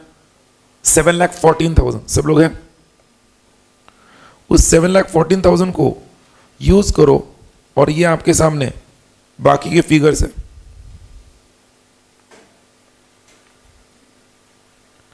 दिमाग लगाओ, मैं कुछ नहीं बोलूंगा। आपको पता है कि आपका टोटल फाइनेंसिंग इतना है, यस और नो? तो आप बोलो मुझे कितना आ रहा है पहला? रिटर्न ऑन कैपिटल, हाँ पर उसको परसेंटेज में कन्वर्ट करो ना, मल्टीप्लाइड बाय 100। हे भगवान, मल्टीप्लाइड बाय 100 करो भाई, मल्टीप्लाइड बाय 100, मल्टीप्लाइड बाय 100। बोलो पहला, पहला क्या आएगा? सबका है रिटर्न ऑन कैपिटल, पक्का? अच्छा, रिटर्न ऑन कैपिटल के बाद रिटर्न ऑन इक्विटी कितना है?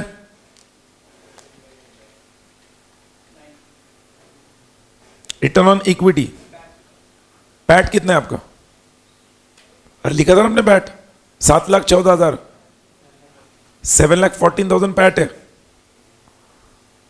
तो रिटर्न ऑन इक्विटी कितना आएगा? 17.85 है सबका। रिटर्न ऑन डेप्ट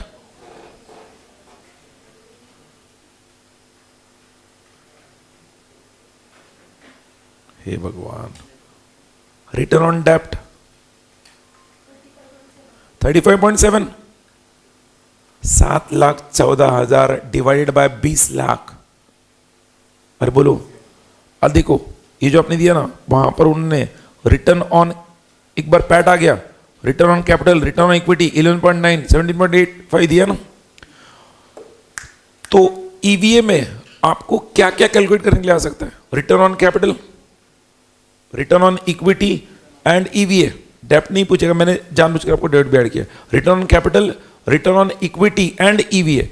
तो return on capital, return of equity पूछा तो पैट आएगा, बट एग्जाम में सिर्फ ईवीए पूछा, सिर्फ ईवीए पूछा, तो स्टेप नंबर 1 के बाद स्टेप नंबर 2 आएगा नहीं, स्टेप नंबर 3, 4। अरे बोलो भाई, 4 - 3 is EVA. Step number 1 common है सब में, weight average cost of capital. अरे बोलो ना, पक्का? अच्छा, ये कौन सा पार्ट हुआ है? ईवीए का। जो लास्ट पार्ट है फॉर्मूला बेस्ड, जिसको एग्जाम में क्वेश्चन आता है, एक उन्होंने वैल्यूएशन ऑफ अदर लॉस दिया। सॉरी, मैंने आपको जो लिख के दिया ना, ये वैल्यूएशन फाइनेंशियल परफॉर्मेंस का दिया। वैल्यूएशन में ये जो 4 एरोज मार्क किया ना, उसमें एक और एरो है वैल्यूएशन, वो देखना, एज पर वेरियस legislations फिर उसमें substantial acquisition of shares and takeovers का है, स्वेट इक्विटी शेयर्स का है, ब्लैक एंड स्कोल्स मॉडल का है, बट वो सिर्फ थियोरेटिकल पार्ट है। डीमर्जर का है, वो सारे सिर्फ थियोरेटिकल पार्ट है, उसमें कोई प्रैक्टिकल पार्ट नहीं है। बट वैल्यूएशन चैप्टर में 1, 2 तो ये इंटेंजिबल एसेट है, 4 और 5, जिसको ये समझ में आ गया कि वैल्यूएशन चैप्टर 5 हिस्सों में डिवाइडेड है, जिसमें पहले हिस्से में 3 पॉइंट्स है, बिजनेस में 3 मेथड्स है ना, गुड में 2 मेथड्स है। अरे बोलो, इंटेंजिबल एसेट में 3 है but Leo and shorts use करते, 4 है बट लियो सॉरी 3 है, लियो एंड शॉर्ट्स यूज करते ना, बराबर ना। देन इसमें कितना इंटेंजिबल एसेट में 1 है, तो 3, 2, 1 समझ रहा, 3, 2, 1 होने के बाद फाइनेंशियल परफॉर्मेंस जो है उसमें अगेन 2 है, ईवी 1 है और एक है सेंसिटिविटी एनालिसिस। वो सेंसिटिविटी, वो पेप्सोडेंट सेंसिटिव होता है ना, सेंसिटिव, ये सेंसिटिविटी एनालिसिस, वो क्या दिया उधर पढ़ो अगेन। इसको sensitive analysis I request you all, पहले वो थियरी पढ़ो फिर मैं दिखाता हूं आपको स्क्रीन पर आपके नोट्स में। सेंसिटिविटी एनालिसिस क्या लिखा है? Under this approach financial performance of an enterprise can be calculated, the need for of the customer with respect to product और service is a major factor. जितनी ज्यादा जरूरत उतना ज्यादा वो पैसा देने के लिए रेडी रहता है। The other factors like competition, government policy, new technology, cheaper alternatives may also affect the profitability. Thus, keeping the above factors as independent variables, EBT, profitability, is sensitive to change in one or more of the variables. Sensitive analysis can be used to test the validity of any model in business valuation by varying the variables like discount rate, future growth rate, market share, beta value, required rate of return. और इसलिए आपके notes में तो सिर्फ लिखो sensitivity analysis. क्या लिखो? Sensitive, उसका स्टेप लिख के दे रहा हूं। जैसे ईवी लिख कर दिया ना, ईवी कितने स्टेप्स थे? 4, जिसमें सेकंड स्टेप तो जरूरी हर बार नहीं होगा। अरे बोलो, वैसे ही सेंसिटिव एनालिसिस के लिए लिखो आप स्टेप नंबर 1, उसमें लिखा point number 1,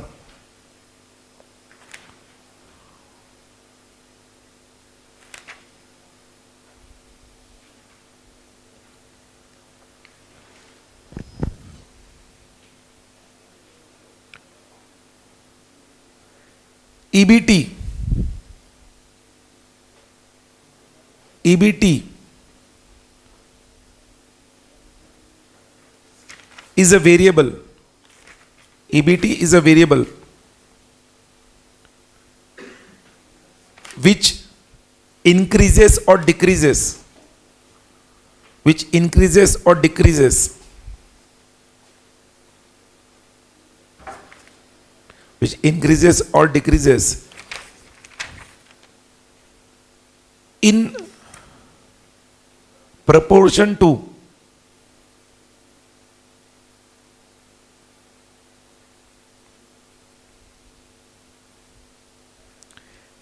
increase or decrease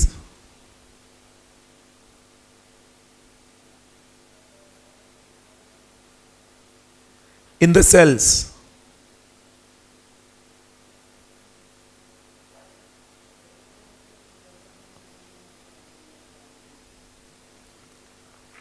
लिखा।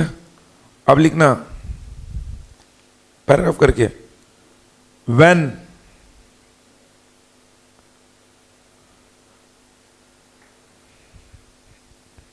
अच्छा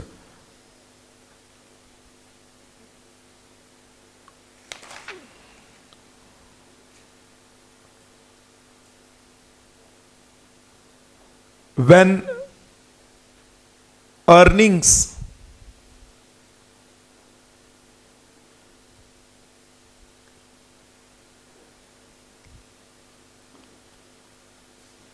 per share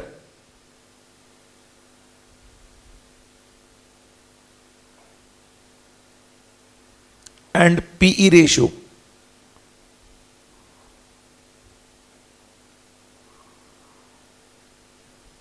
लिखा, ब्रैकेट में लिखो, that is EPS multiplied by PE ratio, EPS multiplied by PE ratio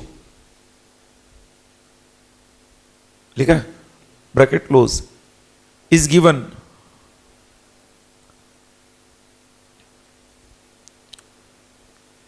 then market price of share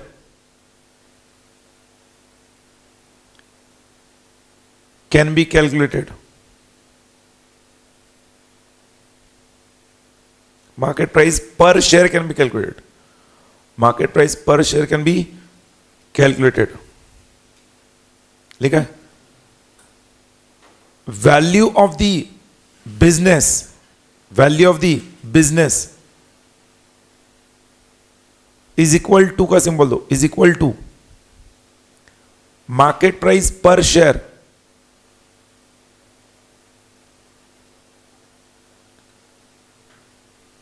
multiplied by total number of shares issued.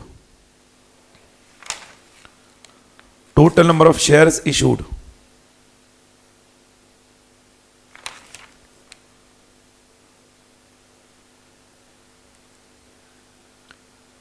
लिखा what is the meaning of this, बोलो मुझे.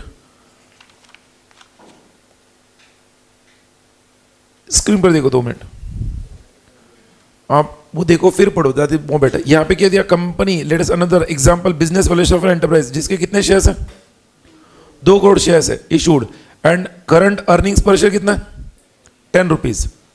तो company का industry P ratio दिया कितना, 25. Earnings पर share current कितना दिया, 10. तो उस पे से मार्केट प्राइस पर शेयर आया, अरे आया कि नहीं. मार्केट प्राइस पर शेयर कैसा है, P ratio multiplied by EPS. अरे बोलो, मार्केट प्राइस पर शेयर आया, अब उसमें वैल्यू ऑफ द एंटरप्राइज करना है, तो 250 इंटू कितने शेयर्स है, 2 करोड़. तो 250 एक शेयर का वैल्यू है, तो 2 करोड़ शेयर्स को मल्टीप्लाई करेंगे तो पूरे बिजनेस का वैल्यूएशन आएगा. एक शेयर की कीमत अगर 250 रुपए है तो 2 करोड़ शेयर्स को मल्टीप्लाई करेंगे 250 रुपए से, तो 500 करोड़ ये उस कंपनी का वैल्यूएशन आएगा. ऐसा अगर एग्जाम में दिया, फिर वो कहते हैं आप इसके बेसिस पर सेंसिटिविटी एनालिसिस कैलकुलेट करो. क्या करते हैं, आपको कहते हैं सेंसिटिविटी एनालिसिस कैलकुलेट करो. अगर अर्निंग्स 10% से क्या हुए, डिक्रीज हुए. अब सुनो, अर्निंग्स 10% से डिक्रीज हुआ तो आपको बाकी सब कांस्टेंट रखना है, सिर्फ अर्निंग्स ये जो है ना पी रेशियो सेम रहेगा. अर्निंग्स 10 का 10% मतलब 9. स्क्रीन पर देखो 9. अर्निंग्स 10% से इंक्रीज हुआ तो ये बेस है, 10 का 10 बन 11. ये अर्निंग्स को लेकर हुआ. अब पी रेशियो 20% से इंक्रीज हुआ तो अब अर्निंग सेम रहेगा. अब किसको चेंज करोगे आप, पी रेशियो. जो 25 था उसका 20% मतलब 30 हुआ. पी रेशियो 20% से डिक्रीज हुआ तो 25 को 20% मतलब 20 हुआ. अरे बोलो. और ये होने के बाद आपको कहा जाता है, calculate the value of the enterprise based on sensitivity analysis. Sensitive मतलब क्या, जब अर्निंग, अब देखो अर्निंग 10% से घटे तो वैल्यू 500 करोड़ से 450 करोड़ हुआ. मतलब यहां पे वो सेम प्रोपोर्शन में घटा, सेम प्रोपोर्शन में घटा. अरे बोलो ना भाई, अर्निंग्स 10% से जब इंक्रीज हुए तो वैल्यूएशन भी 550 करोड़ हुआ. पी सुनो नाउ, पी रेशियो 20% से इंक्रीज हुआ तो वैल्यू भी 600 करोड़ हुआ. यहां तक सब लोग हैं. पी रेशियो 20% से घटा तो वैल्यू भी 400 करोड़ हुआ.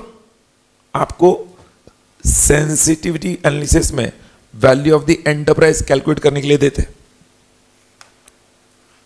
मतलब आपको एग्जाम में क्या देंगे, ईपीएस दे देंगे, आपको पी रेशियो दे देंगे और बोलेंगे ये ईपीएस अगर 10% 20% कम ज्यादा हुआ, पी रेशियो 20-30% कम ज्यादा हुआ, calculate value of the enterprise based on sensitive analysis. Student tension में, सेंसिटिव एनालिसिस में आपको पहले करंट निकालना है वैल्यू. एक बार करंट वैल्यू निकाला उसके बेसिस पर आगे का टेबल आता है. और जो मैंने कहा ना, ये जैसे डायग्राम आपके मॉड्यूल में दिया है वैसे ही क्वेश्चन फ्रेम होगा. अगेन मैं कह रहा हूं, ये एक पॉइंट है और सेंसिटिव एनालिसिस का ये एक पॉइंट. यहां पर देखो स्क्रीन पर, अब यहां पे सेल्स दिए, क्या दिए, सेल्स. तो सेल्स में उन्होंने करंट सेल्स दिए, सब लोग हैं, और current EBT earnings before tax का परसेंटेज दिया, ईबीटी परसेंटेज. अरे बोलो, तो अगर करंट ईबीसी परसेंट दिए, अब देखो सेल्स जब 10% से डिक्रीज हुआ तो ये 9 लाख हुआ, ये 90,000 हुआ. ये 10% कितना हुआ, 8%। मतलब क्योंकि सेल जब 10% से घटा तो कॉस्ट ऑफ सेल्स भी घटा। जो कॉस्ट ऑफ सेल्स पहले 70% था तो वो 90 का 70 63 होगा ना। अरे बोलो सब लोग है क्या भाई? तो अपने आप वो ईबीटी परसेंट कितना हुआ? 8%। जब सेल्स 10% से इंक्रीज हुआ कॉस्ट ऑफ सेल्स बढ़ा, बट यहां पे ये भी 12%, मतलब 10 की जगह 12 हुआ। तो जितने से वो नीचे घटा उतने से वो बराबर ऊपर बढ़ा। मतलब यहां पे हम कहते हैं सेंसिटिविटी। आपको एग्जाम में एक्सप्रेशन लिखना होता है कि earnings before taxes is sensitive to sales. 10 every 10% decrease in sales will reduce the EBT by 20%. Every 10% increase in sales will increase the EBT by 20%. अरे बोलो, बट अगर 20% डिक्लाइन इन सेल्स है तो 20% डिक्लाइन, तो कॉस्ट ऑफ सेल्स उतने से कम हो रहा है, तो ईबीटी कितना हुआ है? 7%। मतलब दिस इज डिक्रीज ऑफ 30%। अरे बोलो ना, मतलब जैसे जैसे सेल्स घटते जाता है ईबीटी अर्निंग्स बिफोर टैक्सेस और कम होते जाता है। जो पहले ईबीटी 10% था वो अब 20% सेल्स घटने से, सुनो 10 का 20% लेस किया तो 80 रहना चाहिए था, बट वो कितना हुआ? 7 हुआ ना। तो हम कहते हैं EBT is more sensitive to sales, more sensitive to sales. और इसीलिए ध्यान रखो, इसीलिए काफी बिजनेसमैन अपना बिजनेस वॉल्यूम पर करते हैं, वॉल्यूम पर। आपने देखा होगा कुछ लोग बहुत प्रॉफिट कमाते हैं और कुछ लोग कम प्रॉफिट कमा के वॉल्यूम सेल्स के ऊपर अपना प्रॉफिट जनरेट करते हैं। पता है कि मैं जो बोल रहा हूं, 10 करोड़ प्रोडक्ट बेचे, 5 रुपए का प्रॉफिट अर्न किया, दे अर्न 50 करोड़। किसी ने 1 करोड़ प्रोडक्ट बेचे, 25 रुपए का प्रॉफिट अर्न किया, पर उसने 25 करोड़ ही कमाया। जिनका बिजनेस सेल्स पर सेंसिटिव होता है, किस पर सेंसिटिव होता है? सेल्स पर। मतलब उनका पता है फिक्स्ड कॉस्ट इतना ही है, फिक्स्ड कॉस्ट तो डिवाइड होने जाना है, वेरिएबल कॉस्ट डिवाइड, एक बार फिक्स्ड कॉस्ट वेरिएबल कॉस्ट। ये जो आई गिव एग्जांपल, ये जो टेक्नोलॉजी कंपनीज होते हैं ना, सैमसंग से आईफोन, ये जब नया मोबाइल लाते हैं मार्केट में, जैसे फोल्ड आया है 1,65,000, क्यों? बिकॉज फिक्स्ड कॉस्ट ज्यादा है, समझना। तो फिक्स्ड कॉस्ट रिकवर करने के लिए, वो जब तक रिकवर नहीं होता है प्राइस कम नहीं होता है। फिक्स्ड कॉस्ट रिकवर होने के बाद वो वेरिएबल कॉस्ट पे बेचा जाता है। ये इनका स्ट्रेटेजी, मतलब they will always earn there profits. जो आज 1,65,000 में बेचने पर जो प्रॉफिट मिल रहा है ना, कल को वो 2 साल बाद 1 लाख में बेचेगा तो भी उतना ही प्रॉफिट मिलने वाला उनको, बिकॉज उनका फिक्स्ड कॉस्ट रिकवर हो गया, सिर्फ वेरिएबल कॉस्ट बेच रहे। बट ये सैमसंग और आईफोन का स्ट्रेटेजी सुनो। नंबर 2, ओप्पो, क्या आपका ओप्पो एंड वीवो, इनका स्ट्रेटेजी क्या है? Volume. They will focus on volume, because वो कहते हैं सेल्स, हमारा प्रॉफिट मार्जिन कम है, we are targeting a larger customer base. तो आपका बिजनेस मॉडल कौन से सेगमेंट के लिए, सेंसिटिव एनालिसिस क्या कहता है, आपका बिजनेस मॉडल कौन से सेगमेंट के लिए, उस सेगमेंट में कस्टमर की क्या नीड है, उसके हिसाब से आपको प्रॉफिट मार्जिन डिसाइड करना है। और फिर उसको आप सेंसिटिव रखोगे, मतलब फिर you have to play either on sales either on profit. मुझे बोल रहा समझ रहा है क्या? तो सेंसिटिव एनालिसिस में, इसलिए तो वो पॉइंट दिया था ना, हेडिंग आप देखना, सेंसिटिव एनालिसिस में कंपनी का फाइनेंशियल परफॉर्मेंस कैलकुलेट करने के लिए सेंसिटिव एनालिसिस यूज करता है। Need of the customer, need of the customer with respect to product और सर्विस है मेजर फैक्टर। जिसको आईफोन नया मार्केट में आया कि उसी दिन आईफोन चाहिए, या जिसको सैमसंग नया मार्केट में थे उसी दिन सैमसंग चाहिए। कुछ लोग तो पहले ही लेते मार्केट में आने से पहले, जिनको चाहिए वो लोग ओप्पो का फोन कितना भी सस्ता मिला तो नहीं लेंगे, क्योंकि need of that customer is different. हाँ, पर उसके पास एक नया फोन है, फोल्ड आया हुआ नया मार्केट से पहले, पर उसको एक और स्पेयर में चाहिए तो आपको ले सकता है, उसकी नीड वो सेकेंडरी है। What they are trying to day, मतलब अगर आप इस थियरी को प्रैक्टिकल लाइफ से लिंक करोगे ना, आपको बहुत आसान लगेगा। इसलिए हाँ, द ओनली पॉइंट इज, जो 2 वेज है, एक है इन परसेंटेज ऑफ सेल्स और एक है इन परसेंटेज ऑफ अर्निंग्स, जो उन्होंने दिया ईबीटी। तो सेंसिटिव एनालिसिस को लेकर जब क्वेश्चन आएगा, आपको डेफिनेटली अर्निंग्स के परसेंटेज और सेल्स के परसेंटेज को लेकर सेंसिटिव एनालिसिस दिया जाएगा। आप एग्जाम का क्वेश्चन देखना, एक बार पूछा हुआ है पास्ट में, तो वो इस अर्निंग्स के ऊपर ही पूछा, अर्निंग्स के परसेंटेज में। मतलब आपको ईपीएस पी रेशियो दिया जाएगा और आपको बोला जाएगा सेंसिटिव एनालिसिस निकालो। डरने का नहीं, ईपीएस पी रेशियो से हमारा मार्केट वैल्यू आता है, एक बार मार्केट वैल्यू आया, जो परसेंटेज कम ज्यादा होगा उसके हिसाब से मार्केट वैल्यू चेंज करते आने का, हो गया परसेंटेज। Please use that. और वो हुआ तो उसमें लास्ट पार्ट जो दिया ना, वेरियस लेजिस्लेशन, वो पूरा थ्योरी है। उसमें सिर्फ जो ब्लैक एंड स्कोल्स मॉडल है, क्या है ब्लैक एंड स्कोल्स मॉडल, पता है कि नहीं, वो ऑप्शंस में जो आप स्टॉक मार्केट में लोग इन्वेस्टमेंट करते हैं ना, स्टॉक मार्केट में कॉल्स पुट्स ऑप्शंस, उसके लिए वो सबसे ज्यादा यूज होता है। आई रिक्वेस्ट यू ऑल, वहां पे वो पेज नंबर 99 पर दिया ब्लैक एंड स्कोल्स मॉडल आपके नोट्स में मिला है क्या? तो valuation of stock options under SEBI guidelines, वो ब्लैक एंड स्कोल्स मॉडल का एक मेथड है जो आपको एग्जाम में intrinsic value and fair value method के लिए तहत लिखना पड़ेगा। Then I will so there is no point where a question can be asked. वो जो लास्ट 102 इसमें ग्रोथ मॉडल मैंने आपको थोड़ी देर पहले, सब लोग हैं वो आपको अगेन मैं कह रहा हूं, जो मैंने लिख कर दिया आज का पॉइंट है सीक्वेंस, वो प्लीज घर में जाके उसको इंस्टीट्यूट के मॉड्यूल के साथ जो मैंने बताया है वो वहां पे आप मॉड्यूल के अंदर का थ्योरी मत पढ़ो, बिकॉज मैंने उसको बहुत सिंप्लीफाई करके दिया आपको। आप मॉड्यूल के अंदर का सिर्फ उसको लेकर जो प्रैक्टिकल क्वेश्चन है जो मैंने दिया हुआ एग्जाम्पल है उसको लेकर उसको सॉल्व करने की कोशिश करो, आपको सॉल्व करते आना चाहिए। वो करने के बाद आप लास्ट 2-3 एग्जाम में जो आए हुए रिसेंट, बिकॉज पुराने इसमें मत जाओ, लास्ट 2-3 एग्जाम के जो रिसेंट आए हुए क्वेश्चन है वो देखो, आपको डेफिनेटली उसके बेस पर मिलेंगे।